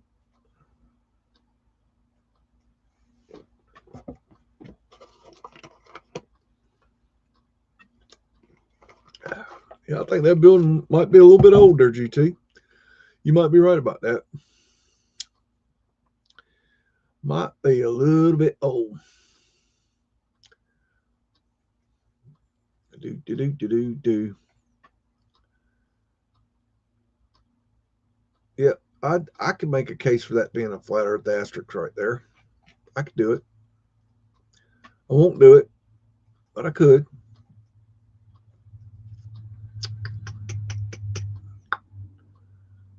So all this was underground. They've added some steps going up. There's Billy Bob doing his digging thing. That's that weird plumbing getting ready to go in. Arc light. Pittsburgh Printing Company.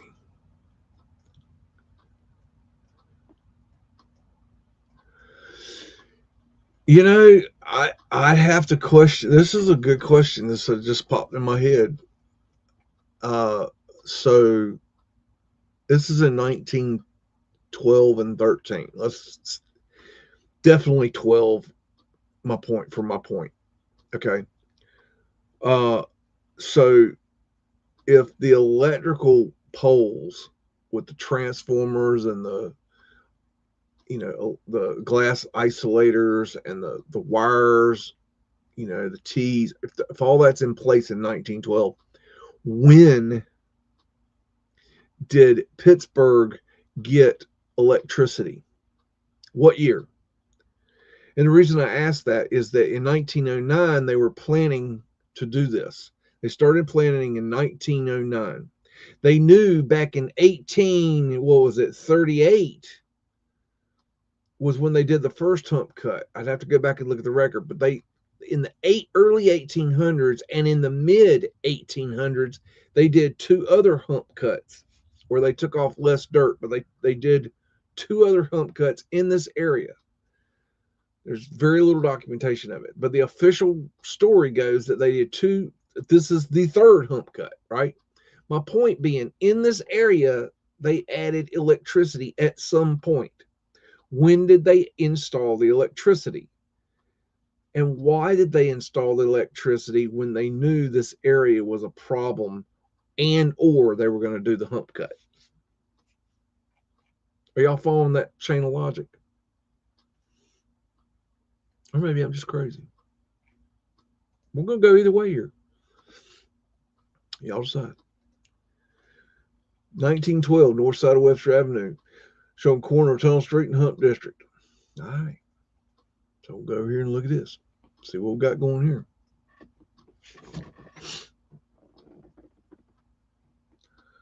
Bum, bum, bum, bum, bum, bum, bum. Man, we got a bunch of dirt hanging in the air with sidewalks right there.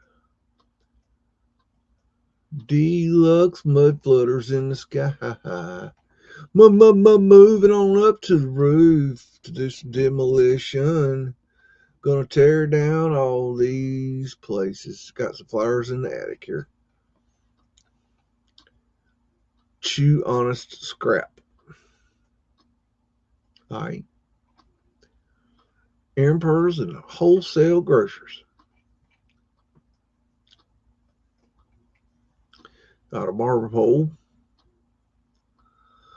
Yeah, I've said it before. Every time I see a barber pole, I always look down, but this one seems to be above ground.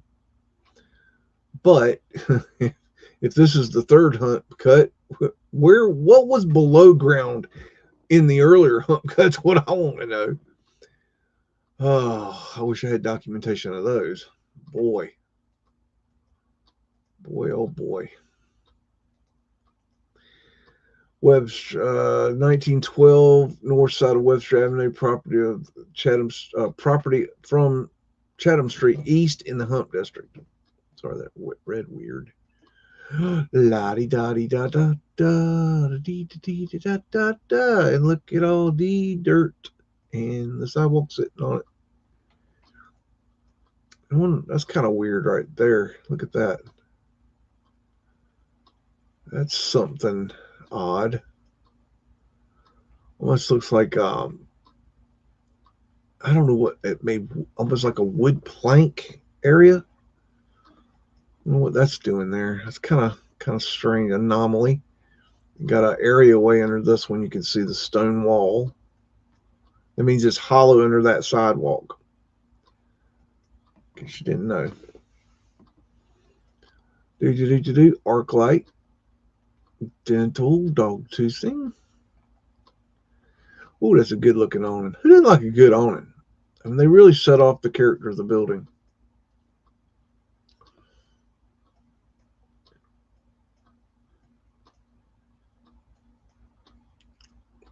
Arches. Look how they wrote that lettering all together like that. That's kind of different. Pure olive oil.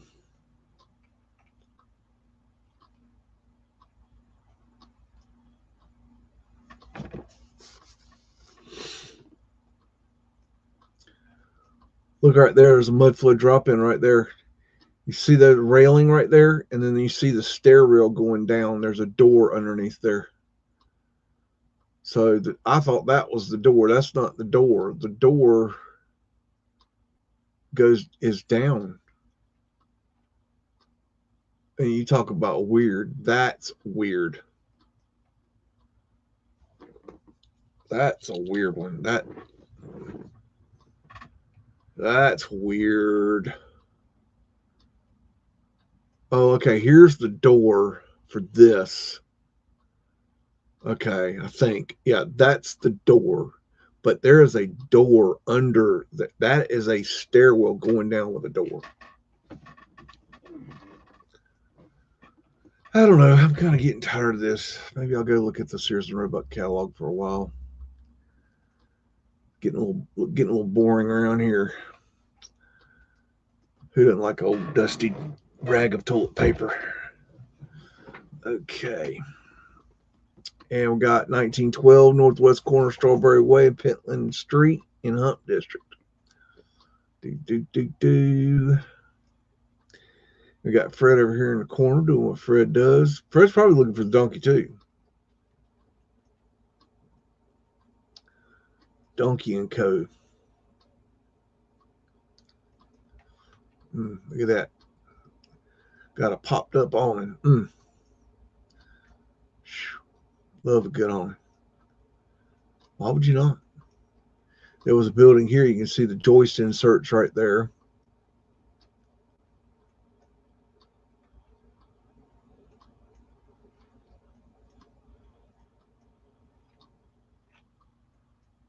All right.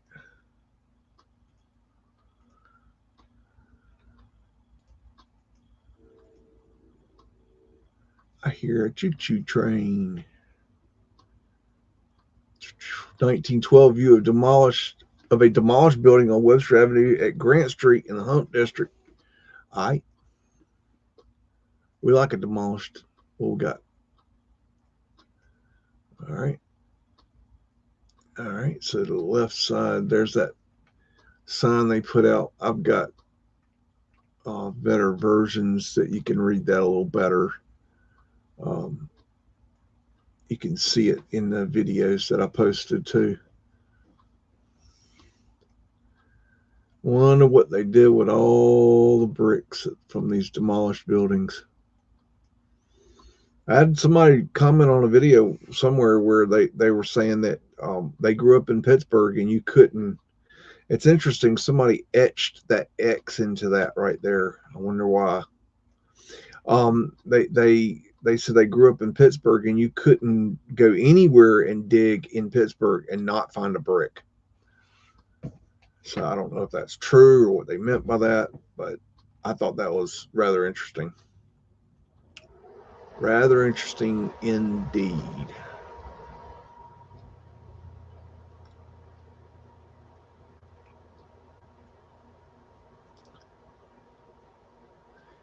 I guess the point of this exercise is if they can do all this to a major city like Pittsburgh, that, you know, you would think that we have the history on. What else could they do? You know, 1912 view of Hump District of Webster Avenue from Tunnel Street to Chatham Street, showing buildings to be torn down by Bigelow Boulevard extension.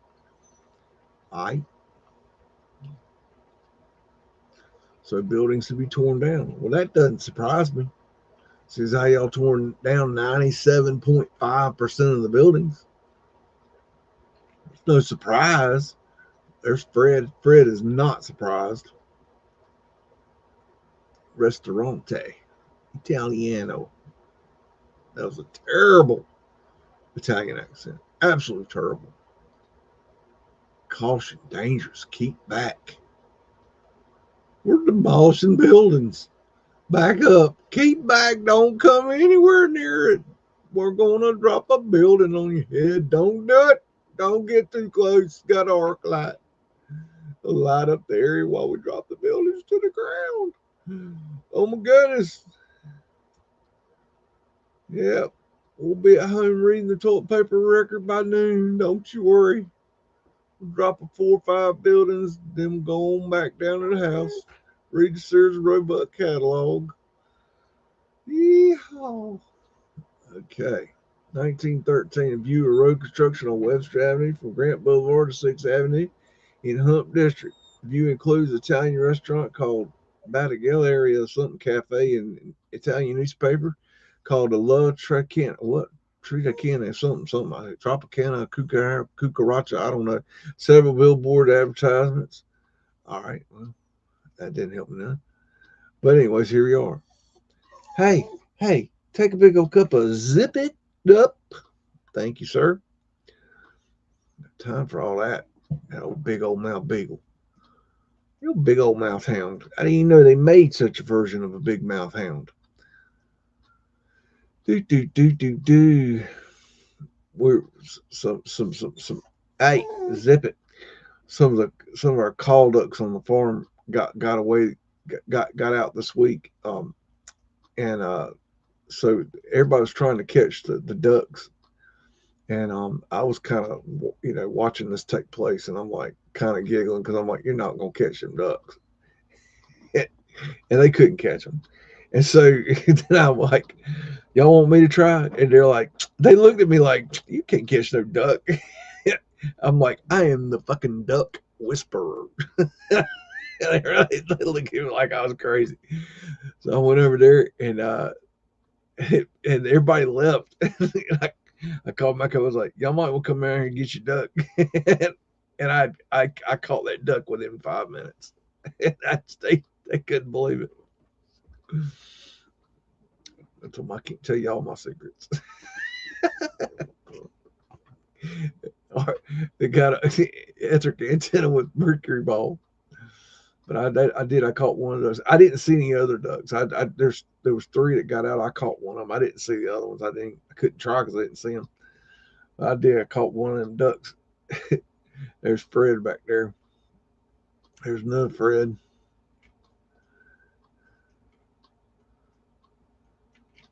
They were just dumbfounded. I caught that duck. I told you I was the fucking the duck whisperer. I think that duck was surprised I caught it too.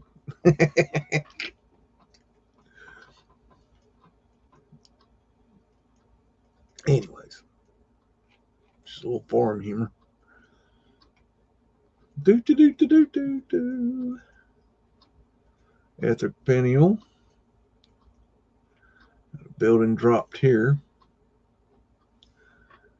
Alright. Bum. What we're gonna find in 1913? Gonna find a view of construction 6th Avenue from Wiley Avenue to Webster Avenue in the Hump District. Men use a Marion shovel and work horses to repair the busy road. After they tore the shit out of it. There's Fred over there doing what Fred does, taking care of business. Beagle, I will hang with you in a bit, but right now, take a big old cup of shit up. Got an electric antenna with mercury ball up there. Blowing off a little steam there.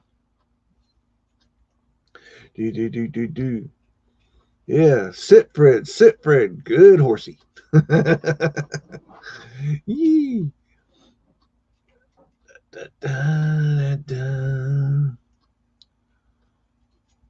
Looks like a screw jack, baby.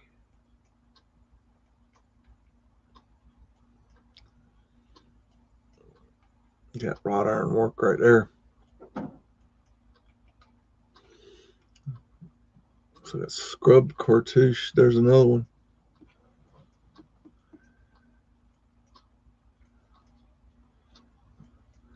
There's no Fred in waiting. A lot going on in that picture.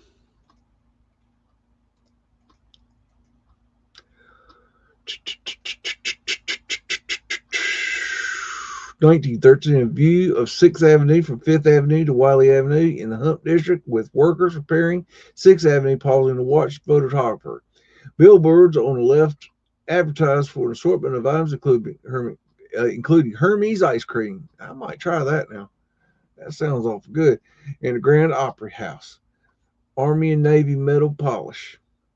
And Hague whiskey. All right. Go get some whiskey. Let's get a gander at that. I know they gotten a hold of some of that whiskey.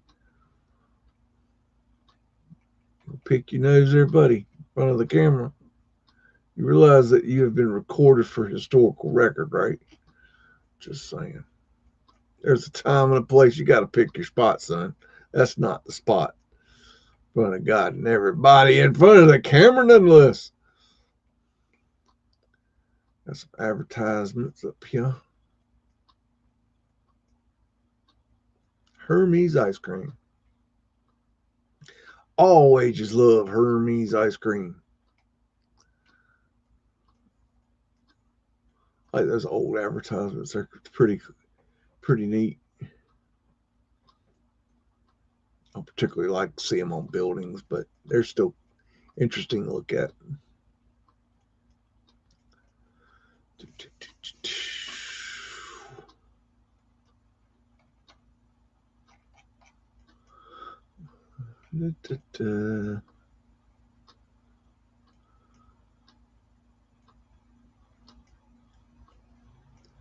Be nice to interview some of these men, you know.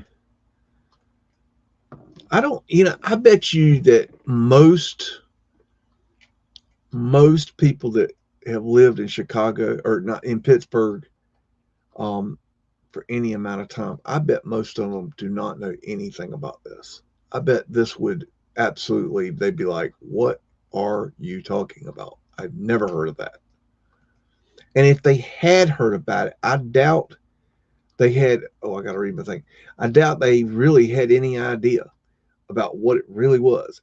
A view of the workers installing trolley tracks on Diamond Street between Ross Street and Grant Boulevard in the Hump District. The Allegheny Courthouse and jail is visible on the right. So there's the Allegheny Courthouse and jail. I'll let you get a gander at it. Now y'all like to get a little peeksy.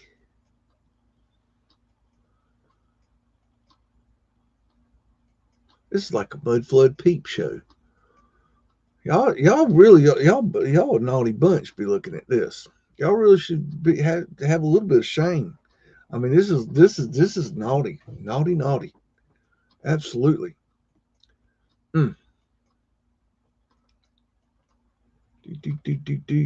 Hope y'all are of age to watch this.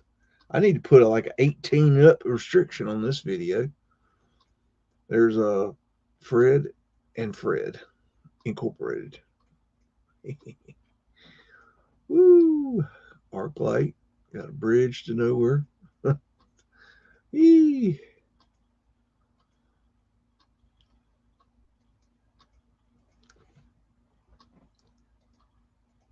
(1913) east side of Grant Street. Road construction in the Hump District showing various businesses include Edmund Cooper and Company, Smith Brothers Incorporated, Who Publishers, and Rogers Lunches. Rogers Lunches. Okay. Let's get a gander at that. Got a trolley coming down the left side of the screen at us. Full speed.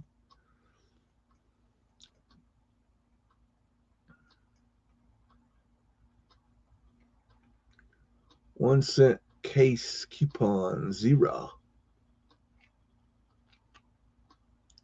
Persian gum. I don't know if I want to try Persian gum. Pittsburgh Legal Journal, Smith Brothers Company, stationery printing. Rogers Lunches. And Mudflood Winners. That's what we should do. Start a restaurant, call it Mudflood Winners. Woo! For breakfast, lunch, and dinner. Oh, my goodness. Big arches. There's a job box. Got a barber pole. As I always said, if I see a barber pole, I look down, and sure enough, there's stairs going down in the underground right there in case you need to go get a haircut in the dark. I don't know why. Why would you put barbers in the basement? I don't know. I can't figure that one out. The worst place you could possibly put a barber, in the basement with the least amount of light. Why would you put it in the freaking basement? Why? Why did they do that? Why did they do it over and over and over again? Why? What is the purpose? You're down there with a dude with a razor in his hand. He's going to freaking cut the hair off your face with a straight razor that he freaking sharpens on a piece of leather. You know how sharp those things are? They will cut your freaking neck off. Yet you're going to go down into the ground. This is before electricity now when they did this. God, I know we have electricity now, but at the time they built this, by the time they designed this, it probably more than likely was in the gas lamp era. Okay? So you're down there in a gas lamp with a guy with a knife in his hand. I mean, I'm thinking Sweeney Todd here. That's what I'm thinking. All right. 1912, Grant Street, 5th Avenue, looking north, showing trolley tracks and buildings during the Hump District. Hump removed. The Chamberlain Company and Allegheny County Light Building are visible. All right.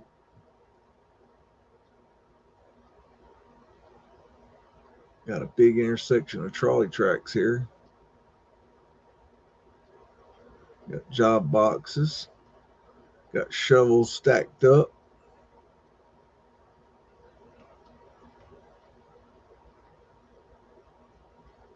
Got boss man.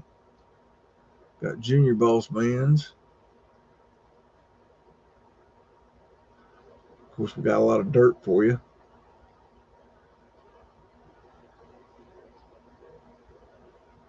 There's the morgue. All these buildings are gone now. DOA buildings.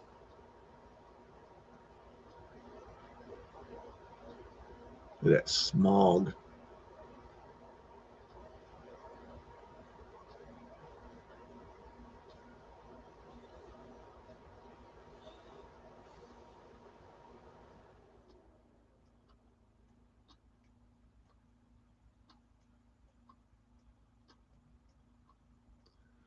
Old wallpapers. There's that jackhammer, steam jackhammers right there and there.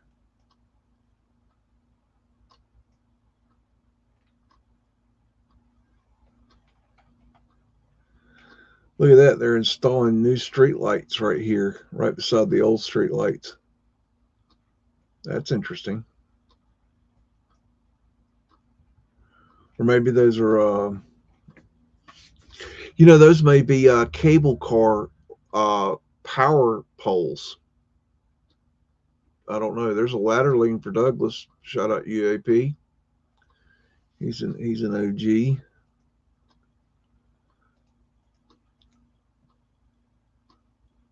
All right. And we got 1912 5th Avenue from Grant Street to Ross Street, looking east with a view of Allegheny Courthouse during blah, blah, blah. We read that. Okay. And everything on the left here is demolished, and the Allegheny Courthouse and jail are still there today. And got Bossa Man sitting here.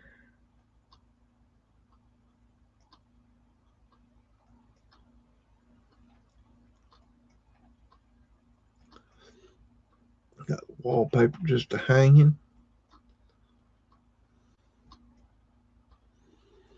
Got the bars going all the way up there. That's the jail, by the way.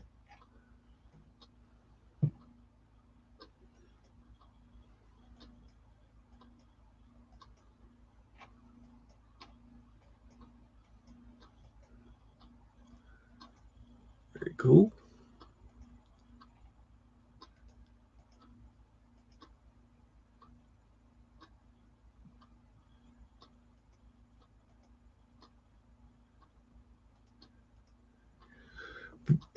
(1913) British size connecting the Allegheny Courthouse and Allegheny Jail crosses over to Ross Street near Diamond Street, looking to 5th Avenue, showing Hump cut progress. Let's get a look at that. And this is all still here today. The stuff in the background is gone now. It's demolished. No more. It's gone bye-bye.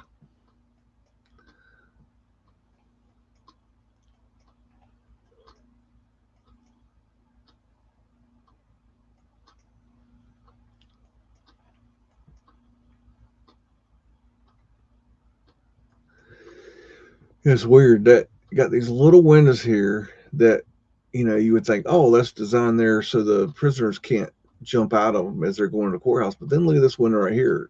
I bet a man could squeeze his, you know, booty through that. I bet he could. I'm thinking he could, but you know, I mean, not no horizontally challenged fella like myself, but you know, some of you skinny little fuckers, you slip right through that.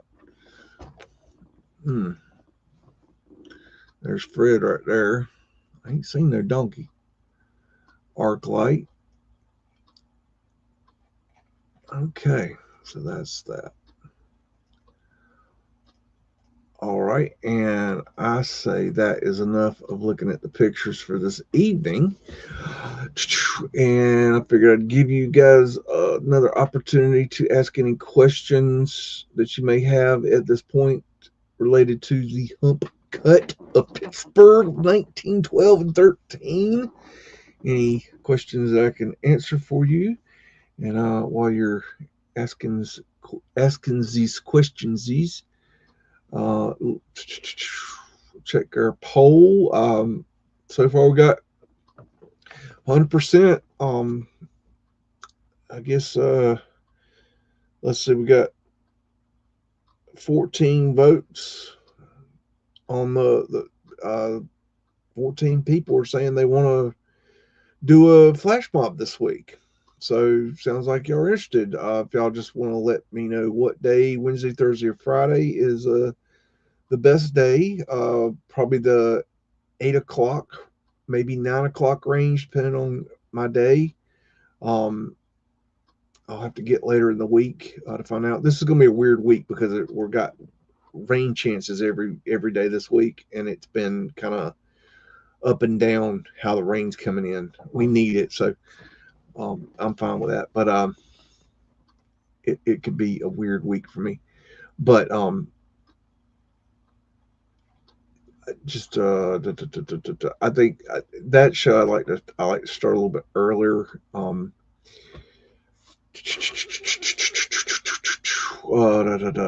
She's asking. Oh wait a minute, I gotta be on the right thing here. I got so many screens here, it drives me nuts. I wish you could just have one screen where everything's on.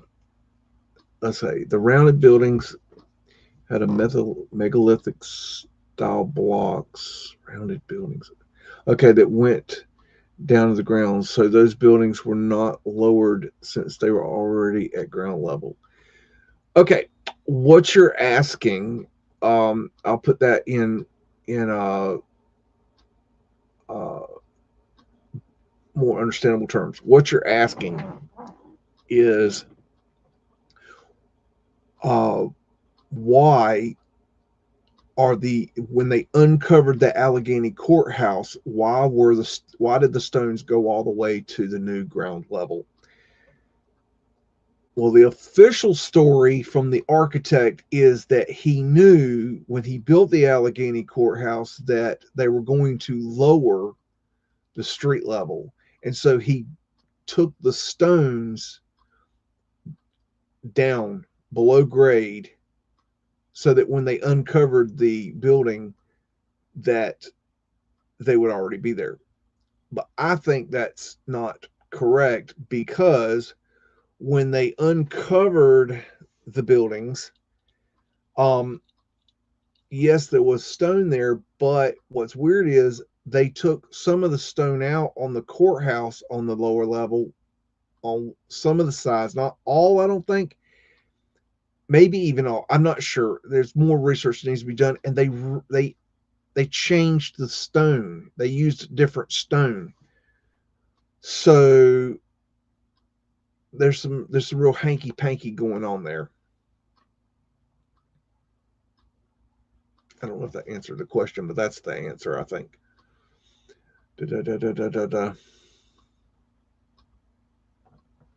Let's see. There's flooding and melting worldwide. I'm not sure who the Meltologists are. I assume they're stuck in the Sears catalog. No, John Levy was stuck in the Sears catalog for some reason. Okay, John Levy, if you don't know, is one of the top, considered one of the top Mudflood researchers. I would debate that, but when you look at the numbers of subscribers, he is not the top, and he's lost his crown, but he for a long time wore the crown of the largest channel.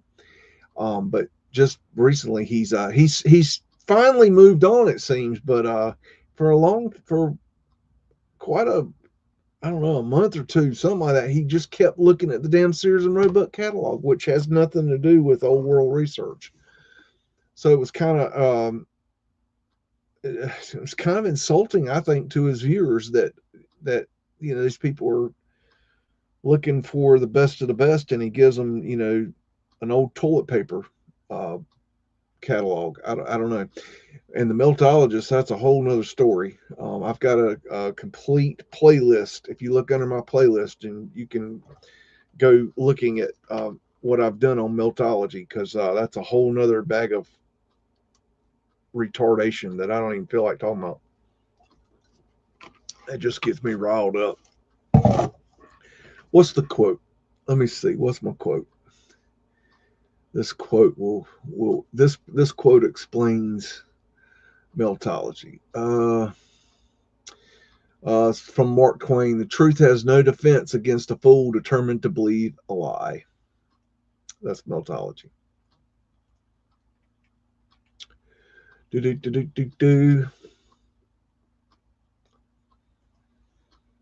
Remember in the Matrix, they just unplugged people.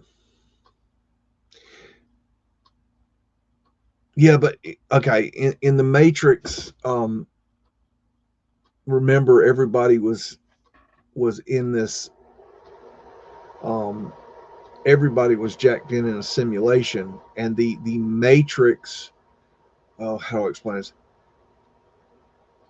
The people that were in Zion that thought they were unplugged, or that were born outside the Matrix, all of that was in the Matrix.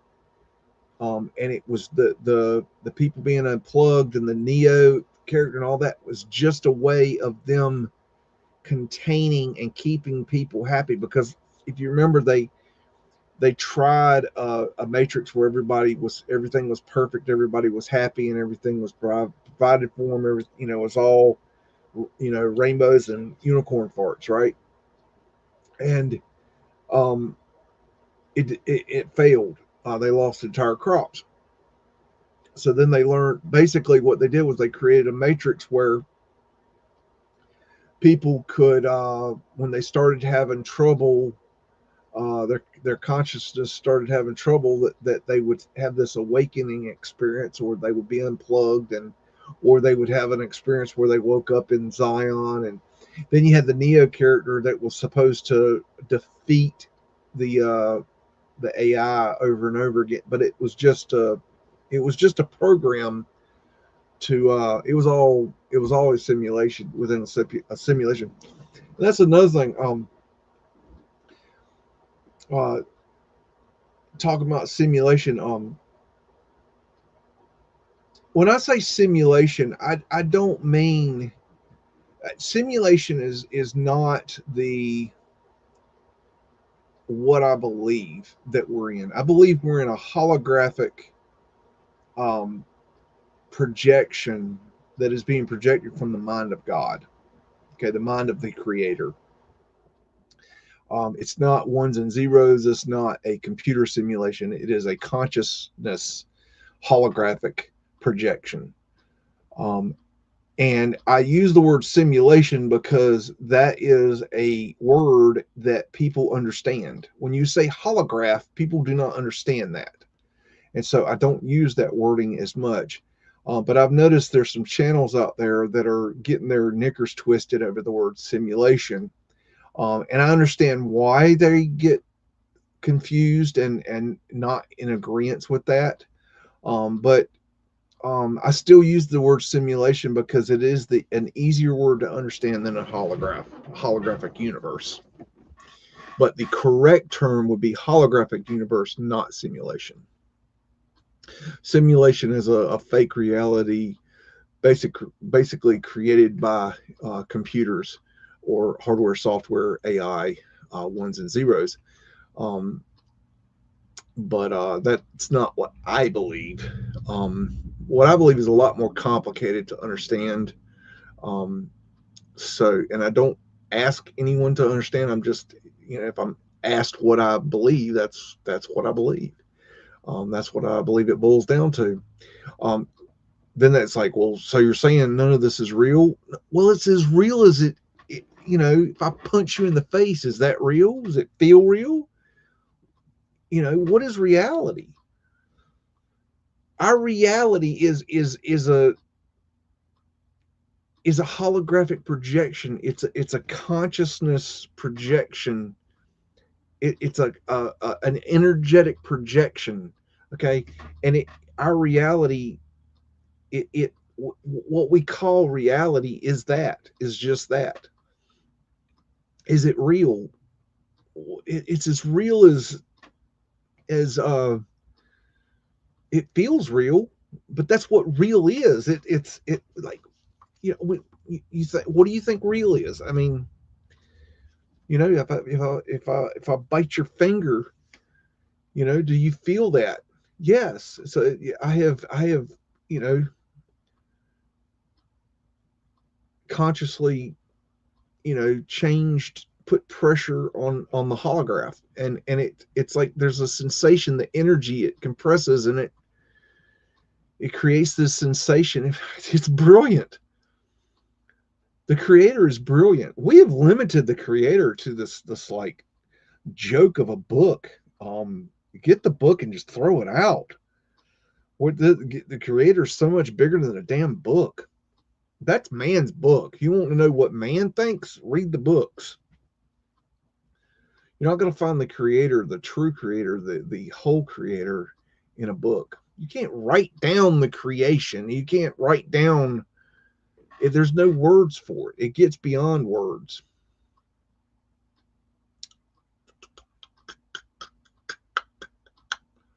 Let's see. Bum, bum, bum, bum. Bum, bum, bum.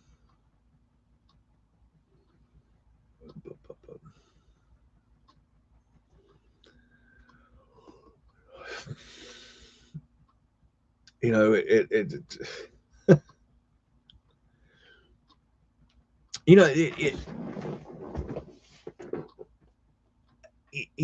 cares? I have made my points very clear on what I think about Meltology and what I disagree with on Meltology and what I agree with on Meltology. And if John Levy's more than welcome to bring his happy ass up here and have a conversation. But here's the problem. People get their knickers twisted because somebody disagrees with them, and they can't man up and get, in a conversation with a person and actually have a back and forth conversation. They're afraid that the other person's going to, whoop their ass, intellectually, and they don't have a backbone. So, there's just no point there. I've made my point very clear, but he's more than welcome to prove to me that a brick can turn into a stone, and I'll give him $20,000, or that all mountains are melted brick buildings, and I'll give him $20,000. That's a standing reward. Yet nobody has, come forward with a damn thing other than, I have the proof. Okay, show me the proof. Well, I'll send you some pictures. I don't want to see no fucking pictures. I want you to come to me and take a brick and put it in one hand and make it into the other hand as a stone. I want you to turn a brick into a stone in front of my eyes. Because you know what I'm going to do? I'm going to take that information of seeing how you do that, and I'm going to sell it to the highest bidder, and I'm going to have billions of dollars. Billions. Because you can imagine how much money could be made turning bricks into stones of various sizes and shapes in the construction industries. How much that technology would be worth. I'd make billions of dollars. I'd be Scrooge McFucking Duck up in this motherfucker, swimming around in my damn Meltology brick money. But nobody's bringing me no evidence, because ain't nobody got no evidence. And here's another thing. You know, I saw a particular channel today. I'm sure a lot of you know who I'm talking about, because a lot of y'all were there. And he was going on and on about his channel not, you know, being able to grow and can't hardly get any subs, and he's doing the best he can and blah, blah, blah. Look, dude, I'm over here with the best Meltology or best Mudflood evidence to date, or at least the most current and best Mudflood evidence going on right now. And you're more than welcome to talk about it. You know, if you would, you know, actually reach out and have conversations with your colleagues instead of getting your knickers twisted about who they disagree with or who they don't disagree with, you know, and actually get in the conversation, you might grow your channel. I'm just saying, if we work together, we might all grow together, or we can all, you know, keep fighting each other and all of us fucking drown. I don't give a fuck. Y'all choose. It don't bother me, because I'm going to do it either way. I don't give a flying fuck. Excuse my French. I'm just saying, all these people with their knickers twisted because they can't get in a conversation with somebody, or they disagree with somebody. They don't like this person. They don't like that person. They disagree with this. They disagree with that. And not having a conversation about it and thinking that protects you is fucking stupid. Y'all need to get the fuck over that. Grow some fucking balls, people. And I'm talking to the men and the women. Grow some fucking balls and get in the fucking ring. We're trying to figure this shit out, and we could do it together, or we could just keep fighting each other and get nowhere. Grow the fuck up, people. Jesus. You want rainbows and unicorn parts? Unicorn parts. All right. Stepwise. Yeah. Those both good movies, the original and the remake.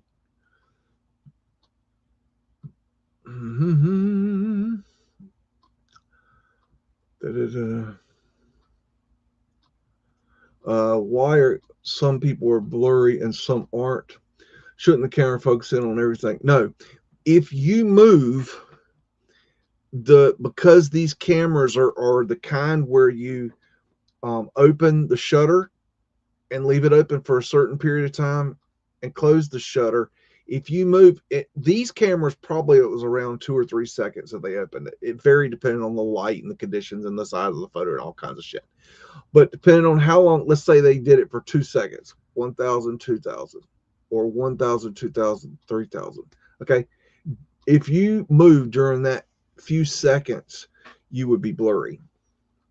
That's why they told, and the earlier the photographs, the worse it was.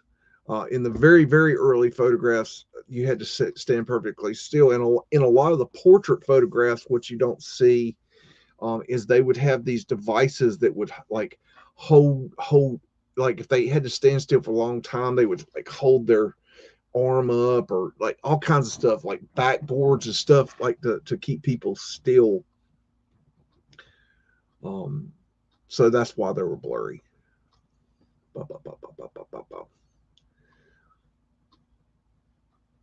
Enjoying playing the game now. It is. It's a giant game. Is all this is. Some of the things I'm seeing people go through now playing the game are like that. People that are not awake. I'm glad I woke up already, because I wouldn't want to go through that again. I feel for the people that are going to wake up now because they're going to get so rudely awakened. It's going to be pretty rough. Yeah.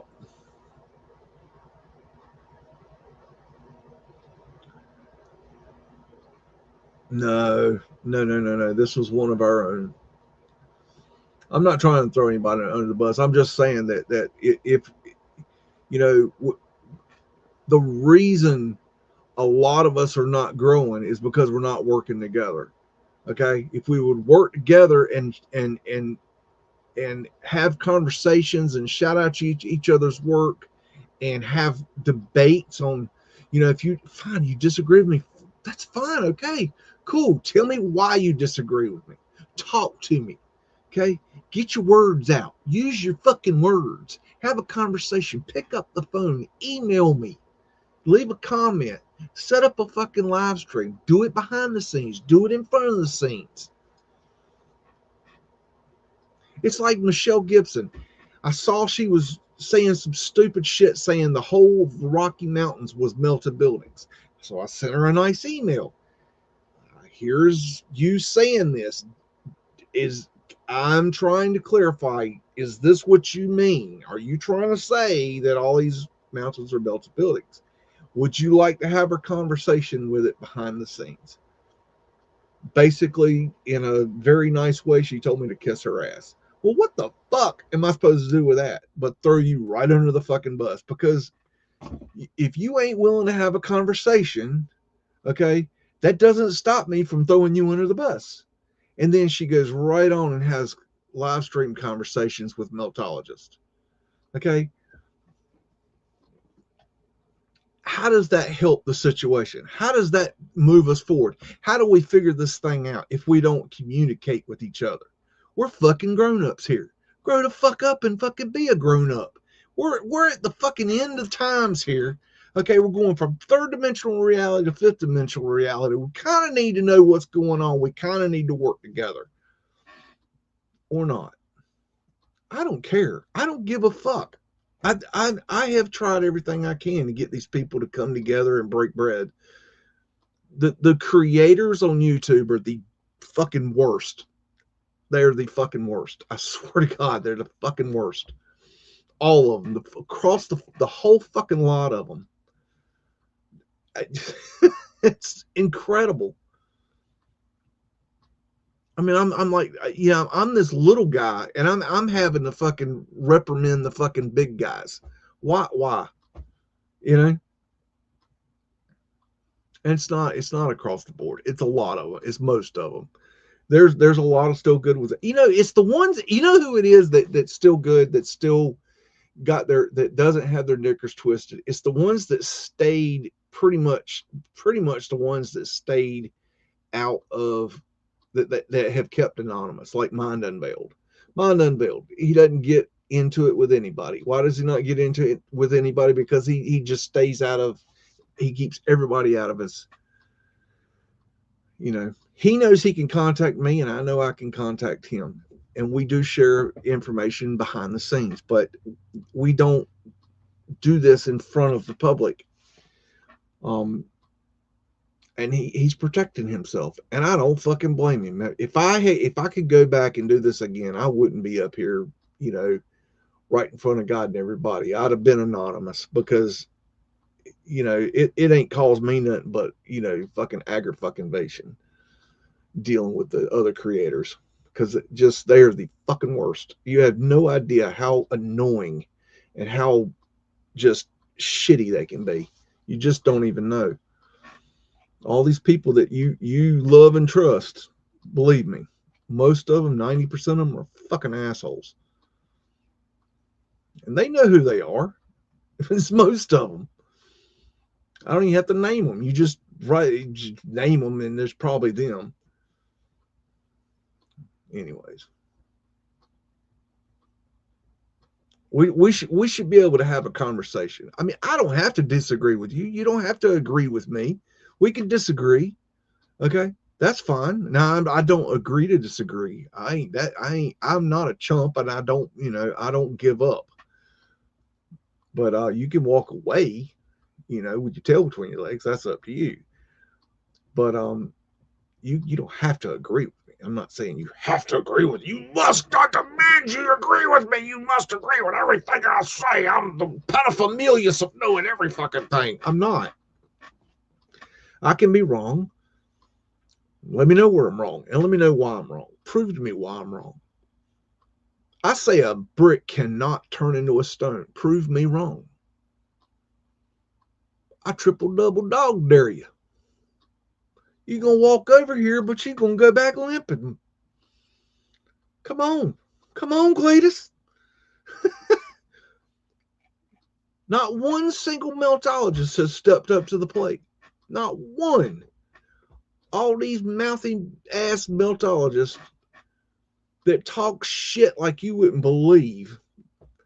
They have death threatened me, copy striked me, blamed me for getting their channels taken down, called me every name under the sun. Every fucking name you can imagine they've called me. Yet not one of them has come to me and have a one-on-one debate. Not one. Not one of them's had the cojones to get in the ring. Why? Because their evidence is so good.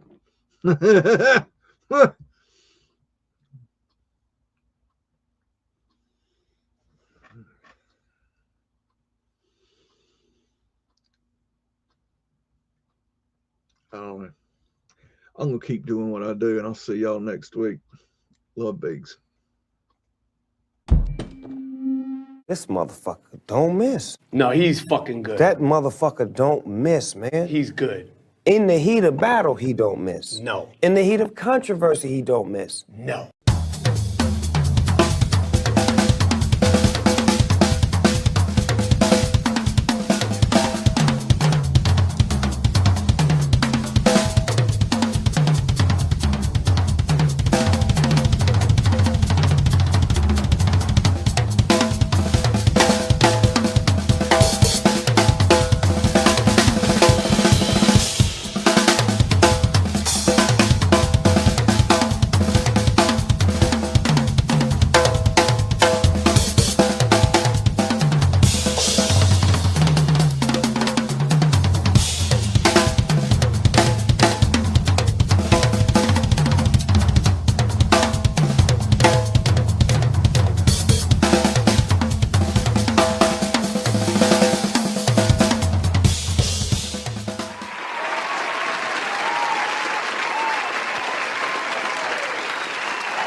It's a mystery.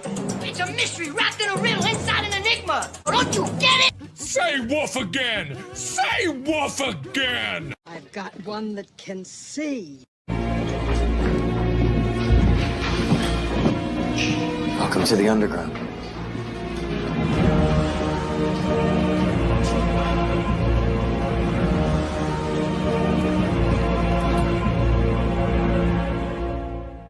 This is my kung fu, and it is strong. See you later.